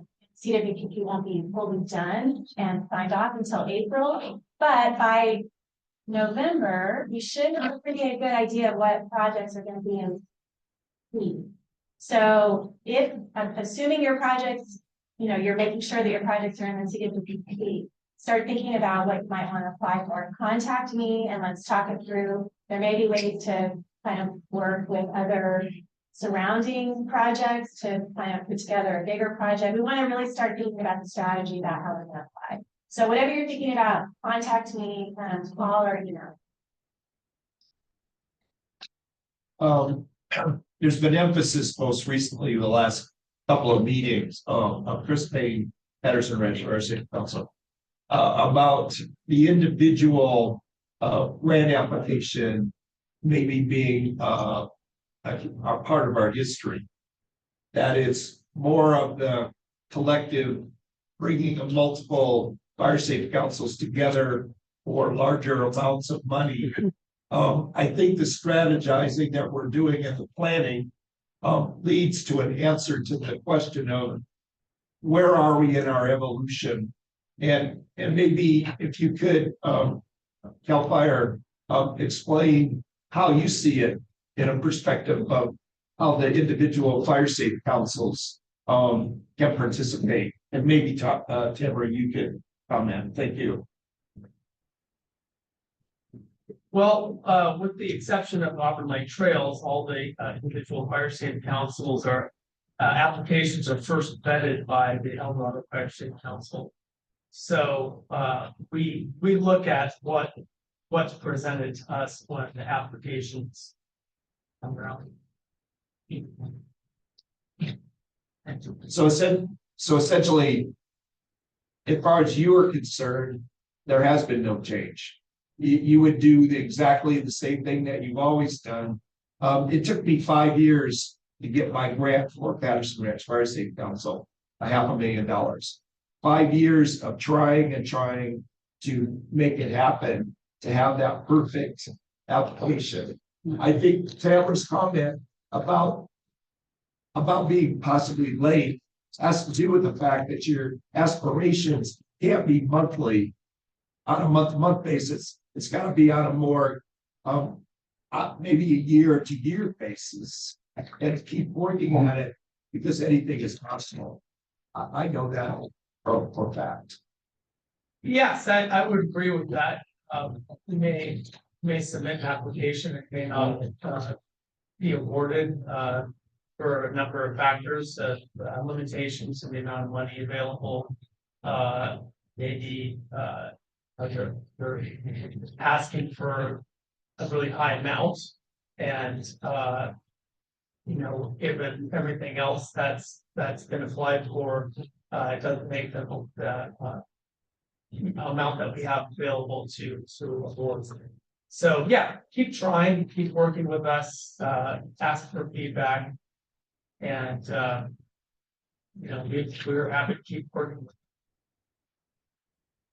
Well, and to the point about Auburn Lake Trail, so if you are applying for a grant, you would need fiscal sponsorship unless you're Auburn Lake Trail has their own nonprofit status. You would need fiscal sponsorship either from El Dorado County Fire Safety Council or some other entity that you might partner with that has nonprofit or national status. So just a reminder that regardless, you have to partner with someone to apply for a grant. You don't have your own nonprofit status. And just one thing that I just want to put out that I'm going to start doing is a written report, probably on a quarterly basis, just giving an update on the fuel reduction projects that we have going on. And so for everybody who's involved with those fuel reduction projects, I'm going to do it with the quarterly reporting time period just to make it easier on myself, but I might be reaching out to you to details. And it'll just be basic. I'll send it out, you know, the week before the board meeting, and people can read it or not, but if you're interested, it'll give an update on where we are. Great, thank you very much, Tamara. Moving on to the assistance program, Jessica. She needs a microphone. You think? I know you want to keep it. Good morning, everyone. Year-to-date report for the assistance program, starting with our chipping program. For the year, we've completed 461 jobs. We've cleared 789 acres. Chipped 81,985 cubic yards. And we've spent $204,603. For defensible space, we've evaluated 208 parcels. We've cleared 183. The average cost per parcel is $1,176.02. And the total that we've spent is $236,857.88. We've serviced, of those completed parcels, 52 were veterans, 164 were seniors, 47 were low income, and 52 were disabled. For hazardous tree, we've assessed 119 parcels. We've completed 176. We identified 287 new trees, and we've cut 429. The average tree cost is about $818.50, and we've spent $444,357.25. Any questions? Bravo. And I'm sorry. I forgot one thing. I just wanted to remind everybody that you still have the option to do a community event with me. It was brought to my attention that I should bring it back up and kind of discuss the process.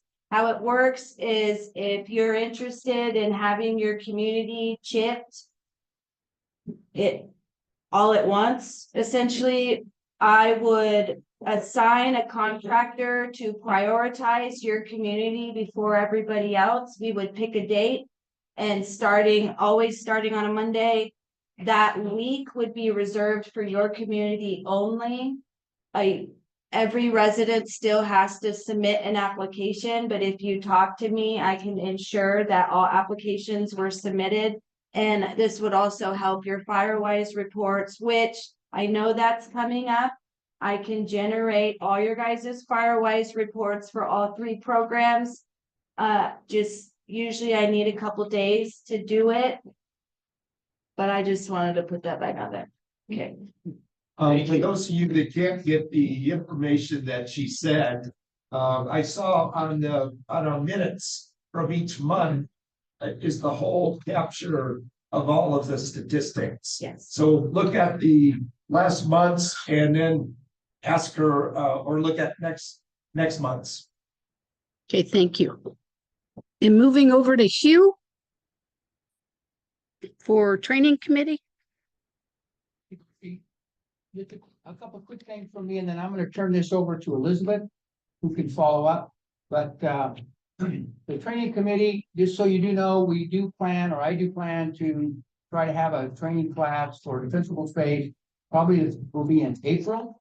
I still have the list of the folks that signed up for the last class that we had to postpone. I will send that out to everyone as a reminder again. If you're still available and still want the class, we'll get that. That's coming up in April.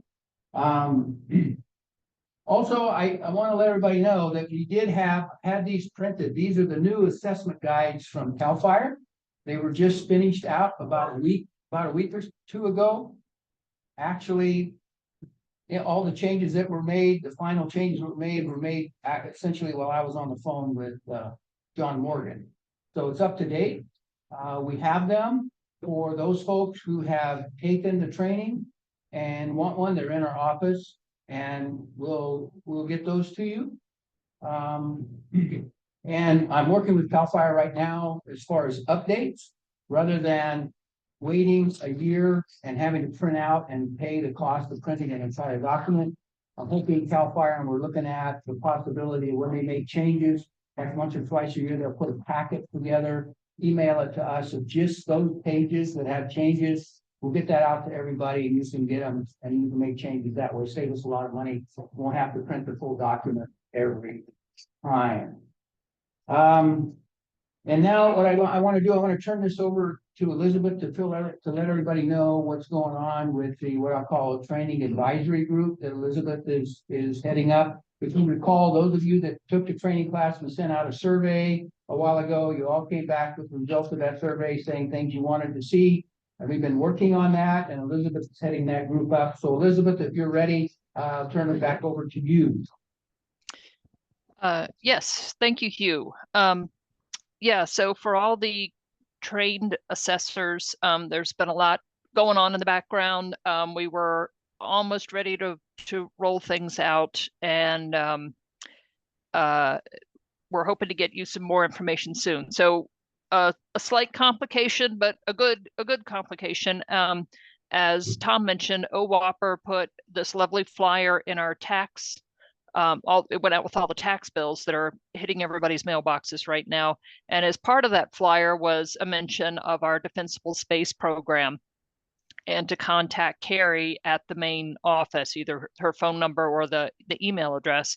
And so those requests are starting to come in, and we had we kind of did a soft launch of our process for handling those requests, and now they are really starting to come in, I guess.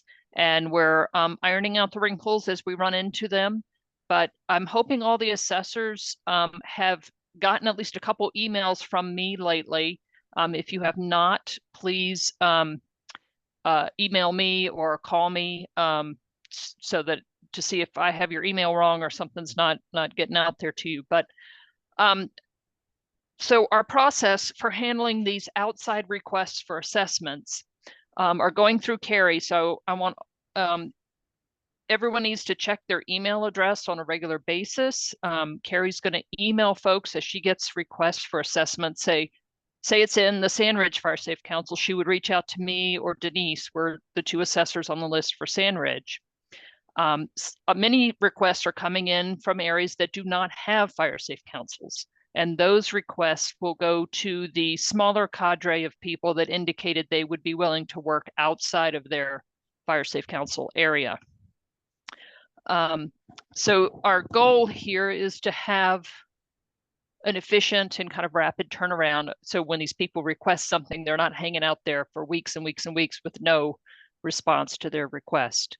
So you're not obligated to take any of these requests for assessments. Obviously, if your schedule's full, just get back to Carrie quickly and say, I'm not capable of doing this right now. And then she can go to somebody else on the list and try to get those handed out.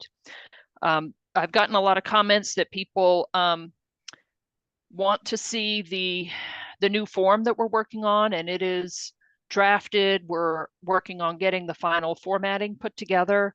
And we realize there's kind of time is of the urgency right now. So we have planned a Zoom meeting for all the already trained assessors this coming Wednesday, the 25th, from 6 to 8 in the evening, where we will introduce the form.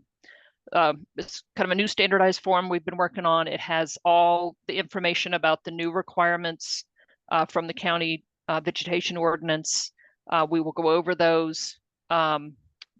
So we'll do about 45 minutes of new things in the forum, and then we'll have an open forum time where all those burning questions that you've come up against as you've been out there doing assessments, we'll hopefully be able to answer, or at least tell you we don't know the answer and get back to you on those. But I know a lot of people have questions. You know, every time you do an assessment, you run across something new.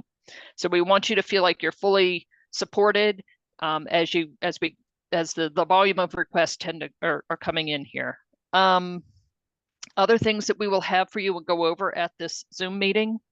We're also working on, we've got a gear bag that the Fire Safe Council is funding. So we've had a big discussion about what items people may be needing to do a better job at their assessments. So we'll have a gear bag for each Fire Safe Council that's actually doing assessments. We'll go over that and when we can get those out to you.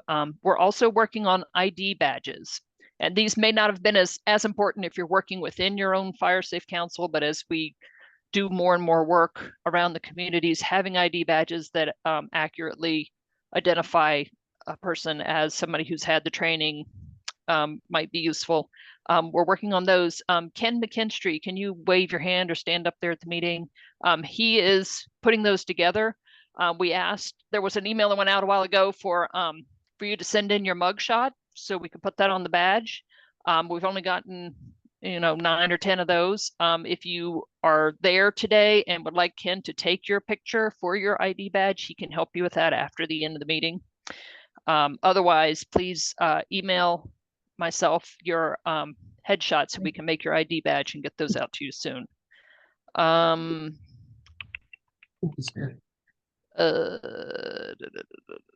Okay, I think that's the main thing. So watch your emails for this Zoom invite for next Wednesday is the main thing. And if you're not getting emails from me, reach out to myself or Hugh or whoever's contact you have, and we need to make sure you're on the list and getting the communications. Any questions? It looks like no questions. Thank you, Elizabeth. Mm-hmm. Then moving on to Alice. Education and outreach.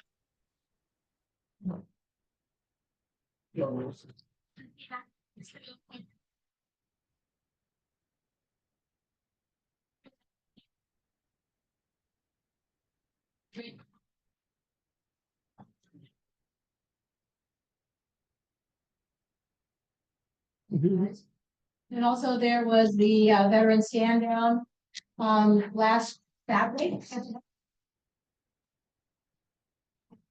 Reached a lot of people, veterans especially, of course, with information about some of the assistance programs. Sorry, Jessica, more people. And then I'm hoping it's a fire flash went out the end of August. I'm hoping most of you got that. Yes. So that's the one you did. Okay. So most of you did. Okay, great, because I found out our fire safe council didn't go up.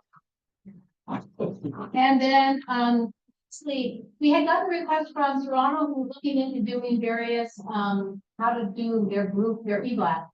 And so I sent a message out. I really appreciate it. I got the responses back from 67 fire safe council. Because most people use MailChimp. But if you didn't get a chance to respond, and I'm about to give all those answers to Toronto, you don't use MailChimp and you use something else, you know. Okay, that's it. Thank you. Wait, no, it isn't.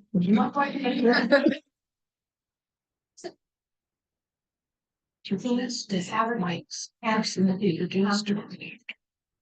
She came. After me? Do you think so?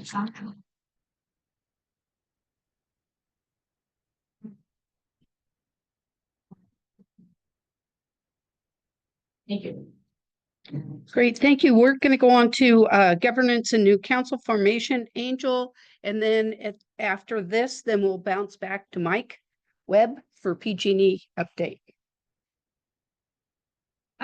As I receive interest from new individuals wishing to form a new fire safe council, it has become very clear that the best way to include them is by connecting them to and with an existing fire safe council. Including new interested communities into our existing fire safe council is so supportive of our mission and helps the new communities and their members get up to speed with fire safe council work. I am pleased to report the communities of Thompson Hill and Wood Ridge have accepted the invitation from Coloma Lotus Fire Safe Council to become part of that council. So thank you. And City of Placerville is doing the same and unanimously accepted and is welcoming Sundance Trail into their fire safe council. These changes will be up for approval as a consent item during our October Board of Directors meeting. Thank you. Oops, as I turned it off.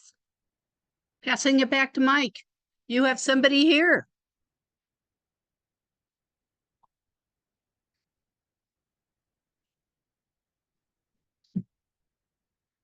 He needs a microphone. Mike, give her a mic. Hi.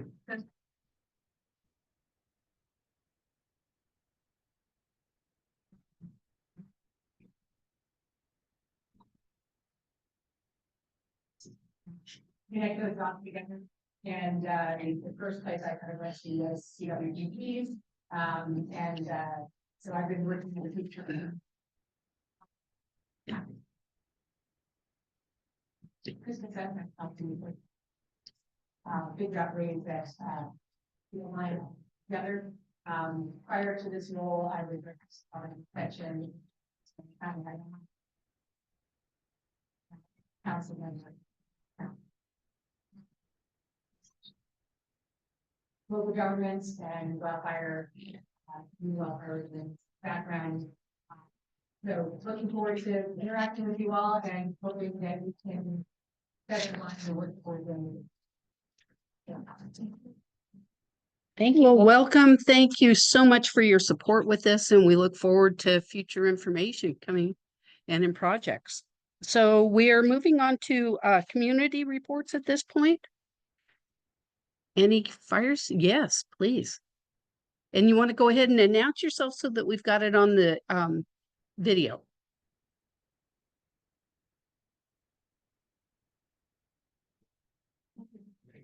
Okay. My name is Bill Osgood. I'm with the Serrano Fire Safe Council. I've got two things to share with the group. I'm not asking for answers on a couple of these to understand. Back in 2019, our community put together a wildfire safe plan and was approved for a 30-foot fire break along houses that are adjacent to the wildlands. And Serrano is in the middle of wildlands. So we have about 700 homes, production homes that are the most vulnerable, I think. I don't know your business, but I from what I read, would be the most vulnerable homes in our community. Well, 30 feet is not enough. We have some homes that are 5 feet away from the wildlands. Some homes, most homes are 20 to 30 feet away. So in that 5101 came out, it said the HOAs had 5 years to comply with that ordinance. So 5 years came up in April. I'm assuming because there are a lot of developments in El Dorado Hills, like Serrano, although Serrano's the largest, there were a number of other communities are facing the same issue, which is Now we have to comply, we're required to comply with 5101 and now 5186. And I'll be honest with you, the HOAs don't want to do it. Because expanding the hazardous vegetation clearance is going to increase operating costs and increase dues. So there's pushbacks, and we've been experiencing them because our fire safe council has tried to explain what we think we understand that the ordinance is going to require, that the fact that our fire safe plan is not in compliance. So the HOA tried to duplicate the same requirements they had in 2019, and we're hoping they get approved. There is a meeting next week with the fire department. Rashawn has called a meeting with ourselves and with the HOA to clarify the vegetation requirements in our wildland open space. So this has been quite a contentious, not I would say contentious, but was certainly a difference of opinion of how you deal with the fire safe plan and how it relates to the ordinance and which one rules and what are HOA supposed to do. So that's my one thing I want to share with you. The second thing, we live in a very most of El Dorado Hills has, I would say, high density or medium density housing. All these houses were all interconnected with fences that are attached to houses. So it's a different kind of environment than in the rural communities, but we have some major fire risks which we want to address. So while we're waiting for the fire safe council, waiting like everyone for the zone 0 regulations, which will impact every single house in our community, I guess every single house in the county. Yeah. And will have a big impact in these planned developments because of all of the landscaping that goes on in these planned communities. So we were trying to, until we understand what that is, we were trying to figure out, okay, what about zone 1 and zone 2? And I will tell you that I finally, after reading everything I could read, the Board of Forestry guidelines, the inspection guidelines, and watch all the videos, I still walk in my backyard and wonder, what am I supposed to do? So we met in our meetings with the fire department. I asked Rashawn and I said, look, tell us what you want us to tell homeowners. Make it so that we can understand it. And she offered, which was fantastic. She said, look, here's what we'll do. We'll get 2 of our inspectors. That's Alex, and I wish I could pronounce his last name because he was fantastic. And Alec, they'll come out to your 4 houses because we have 4 people on our board, and we'll do an assessment for you. And that way you'll find out. And so these guys came out, and it was the best, most incredible experience for us to be able to interact with these 2 guys. They started in the 5-foot zone and they walked around the house. They said, pointed out things, you've got to, they then pointed them out, but also explained why. Here's what happens when you have shrubs under a window and it sets a fire. Here's about the bark. Here's what you need to think about. And then they walked through the yards and were able to show us and explain to us where the fire paths, where our landscaping had created fire paths into the house. It was an incredible experience, and I walked away from that, and we were so appreciative because we finally had a sense of, what needs to be done and how to do it. My feeling is, hopefully we'll get on your list in April, but I'll tell you, spending time with the fire department inspectors, and especially those 2 guys were so good, so great at educating us, is invaluable, which makes it, to me, to really make this work, it's a very high labor intensive activity where a lot of people got to get involved because videos are great, the guidelines are great and reading all that stuff, but it's nothing like being able to interact with somebody one-on-one. So nice. Sorry, experience there. It's my comments. Thank you. Good report and information. Any other? Yes, Pat.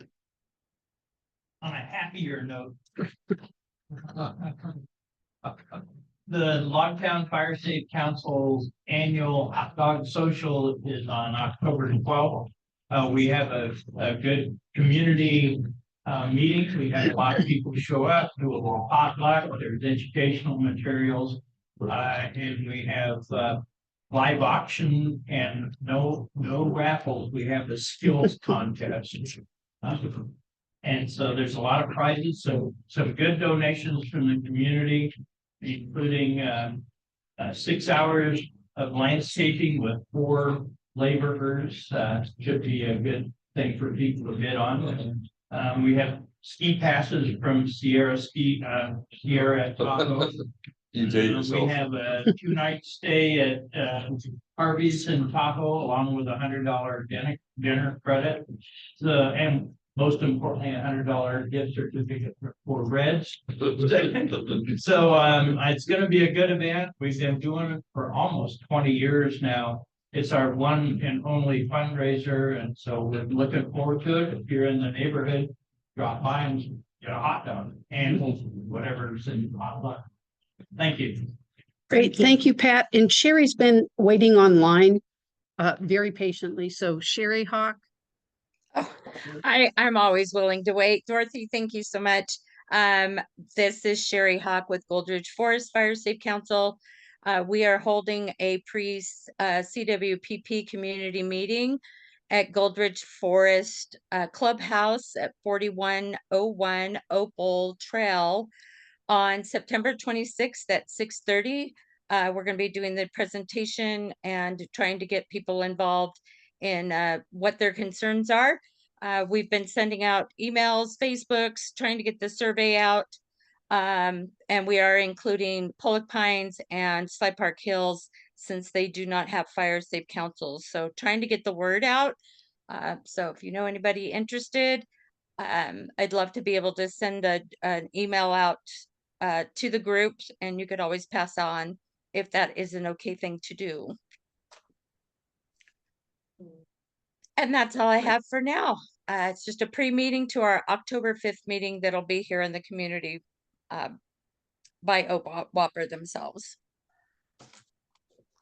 Thank you, Sherry. So as we're looking online, Elizabeth, you want to go ahead and go, and then we'll come back to the group here. Okay, thank you. Just my comment was just to the gentleman from Serrano. And I'm sorry if this has not been made clear to some of the newer groups, but the Defensible Space Home Hardening Assessor Program is also there to, first of all, I'm glad you were able to get hold of the local fire officials and had that great meeting with them about defensible space and what needs to happen. But also know that the Fire Safe Council Defensible Space Home Hardening Assessor Program is also there to help you serve your residents.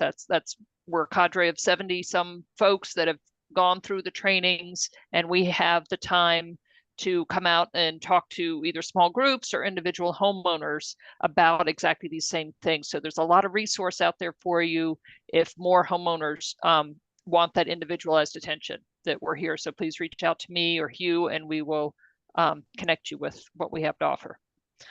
That's all I have. Thanks. Great. And then to add to that too, the assessors don't just look the difference between an inspection and an assessment. Is our assessors also look at the home hardening portion along with the defensible space. So we always want to keep that in mind too. So Alice, you had your, okay, go David.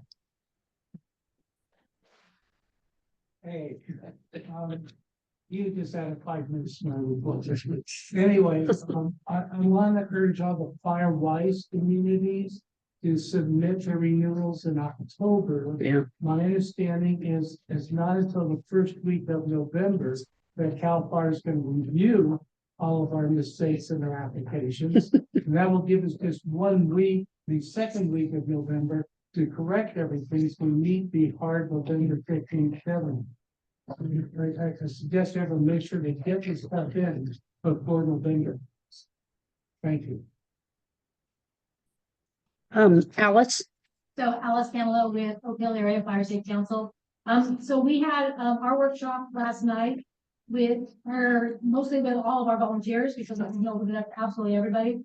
If anybody who'd ever come to an event and help us with volunteering at all, so we had about 15 maybe people there, maybe 20. Tanya was there, so she was there to answer questions and make sure we got the information out there correctly. which is good.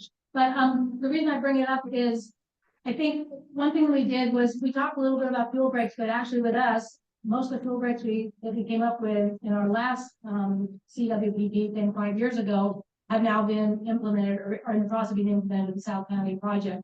And so, although we opened it up to find out if anybody felt there was more, we really spent a lot of time on home hardening and defensible stays and trying to find out what are the barriers people see, why aren't people doing it, you know, in your community? What ideas do you have to help us promote this and address all those barriers?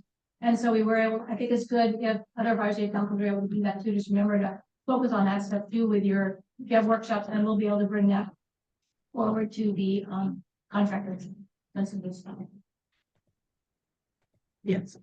We'll do Chris and then. I'm not sure why David and I were removed from our agenda. Happened a couple months ago, and Ken told me that. That would be a good question to bring up with Ken. Okay, Thank you. no, but. But go ahead. I'm sorry. But. Okay. The but is. Ken told me this is the time when we could report. It's supposed to be on community council reports, which would be Patterson. No. See, this is the confusion.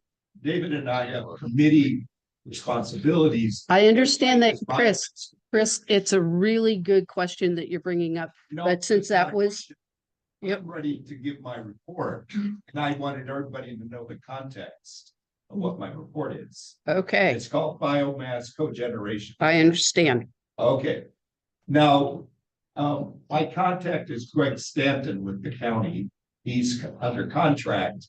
And the Board of Supervisors 2 weeks ago approved a grant from the U.S. Department of Agriculture. This is called Bioeconomy. Let me say that again. Bioeconomy Development Grant Program. It was $75,000. And it was accepted by the County Board of Supervisors. And it's to help define bioeconomy development opportunity zone ratings, which is a planning level effort. This goes to the question of Sierra Pacific's Industries Camino site, of which there's been discussion about having a biomass cogeneration plant there. And in this case, this money will go to establishing an appraisal of the property, I assume for purchase. Now, it doesn't seem like much, but in the world of biomass cogeneration, this is a big deal. And therefore, that's why I'm making this report. Thank you. Okay, and I'm there and right over and comment back, Chris. I appreciate, especially since I'm from Camino Fire Safe Council, and I appreciate the report and why it was taken off or this and that. I think it's a great discussion to have with Ken at this point. That's why I'm passing it back. I'll have you help me. Okay, thank you. Yes, please.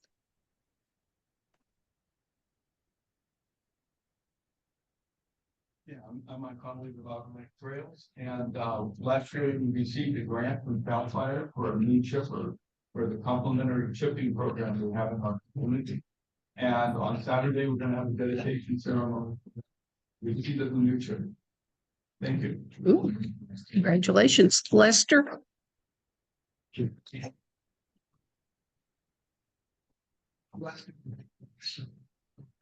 Fire State Council.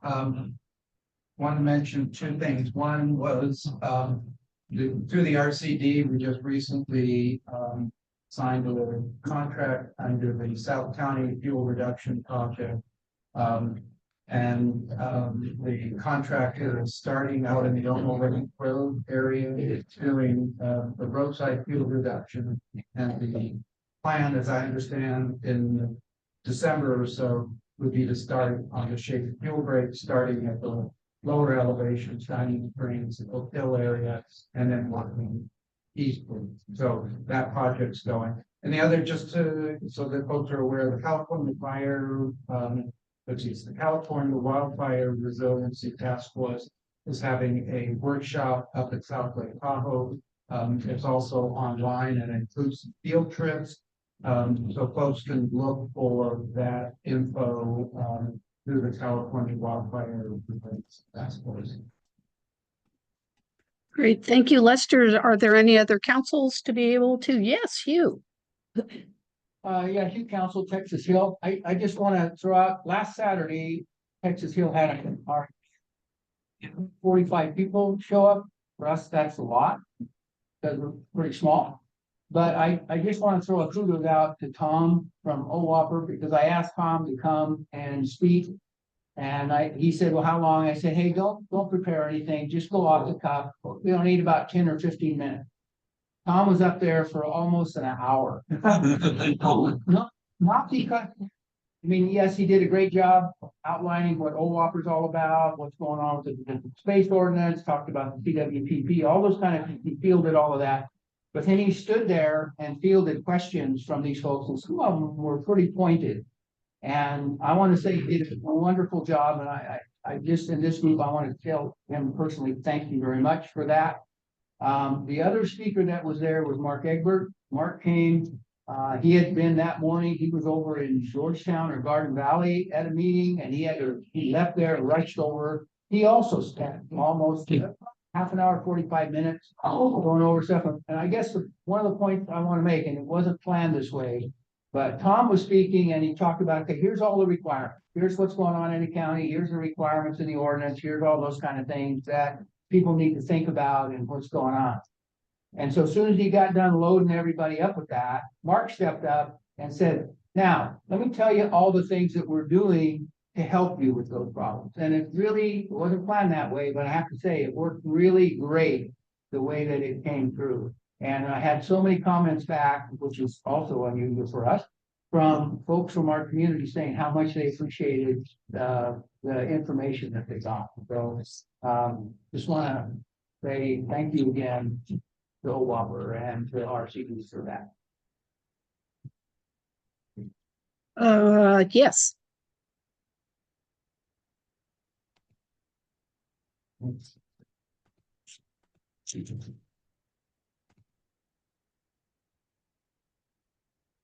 So Hassan here from Sierra Springs Regional Fire Safety Council.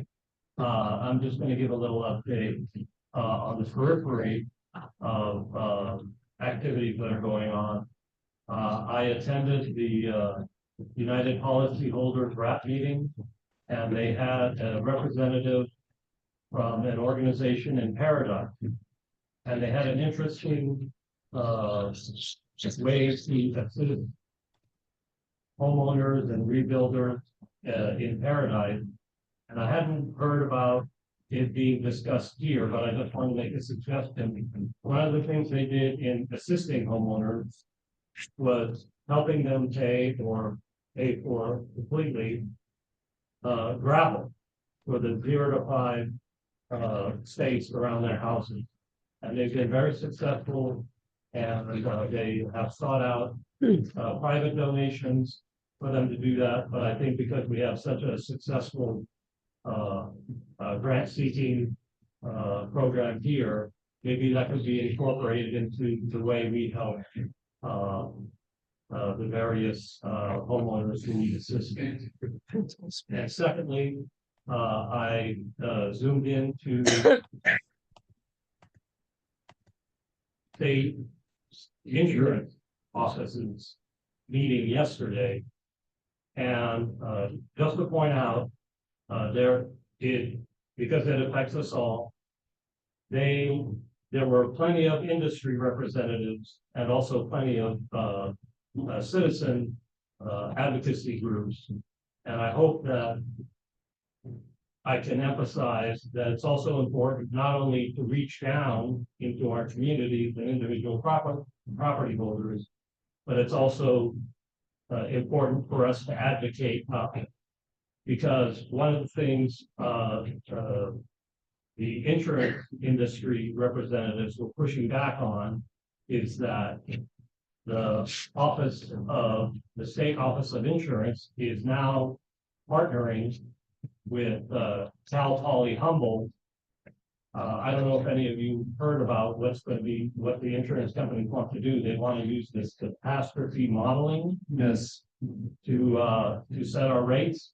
And so the office, the state office of insurance is partnering with Cal Poly Humboldt to come up with a public catastrophe model. And there was a lot of pushback on that because what the industry was talking about was intellectual property, or they didn't want to give out industry secrets or anything like that.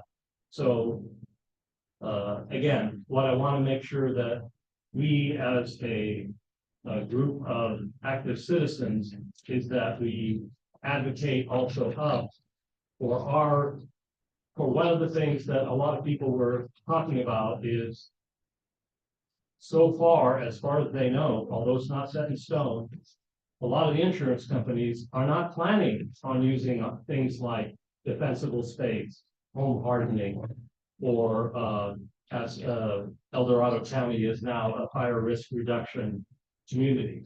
And so I think, I don't know exactly where we are as a group.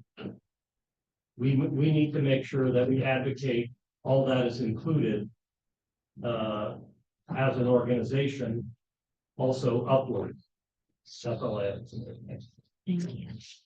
Great, thank you. Any other associate councils? We're on then to Paul. Justin Dunn Springs, our priorities this year are evacuation and Martinez Creek. So we're going to flesh out in preparation of grants, a planning grant for the Martinez Creek, which directly impacts everywhere from Logtown all the way up to Omo and indirectly into Placerville. So we're just trying to do the legwork so that when things come out, that we're prepared and be in and compatible with the CWPP report. Also Patterson. Yeah. Lockdown all the way up. You're included. Okay, thanks. Okay, thank you. Or is any public comment at this point? As we're going close to 12 o'clock, I appreciate everyone's time, and especially with technology. Know that at 1 o'clock, we're going to be staying here and having OWOPR is hosting CWPP informational. If for those that want to stay in here, and we kind of did a brown bag roundtable with affiliates councils or whoever wants to stay. Thank you very much. But otherwise, we will say this meeting is adjourned and appreciate. No, thank you for your patience. Okay. Yeah, we did it. Dorothy? You did it. Dorothy, are you there? Yes, I am here. Hi, it's Sherry. Is that CWPP meeting going to have a Zoom link? That's a really good question. Let me go ask very quickly. Thank you. I don't think so, though. But hold on. I know they did last time, but we'll just. Is Zoom just for CWPP? No. Nope. Sherry, the answer is no. Okay. Elizabeth, thank you. sorry. That's all right. Thank you. So stop the recording. And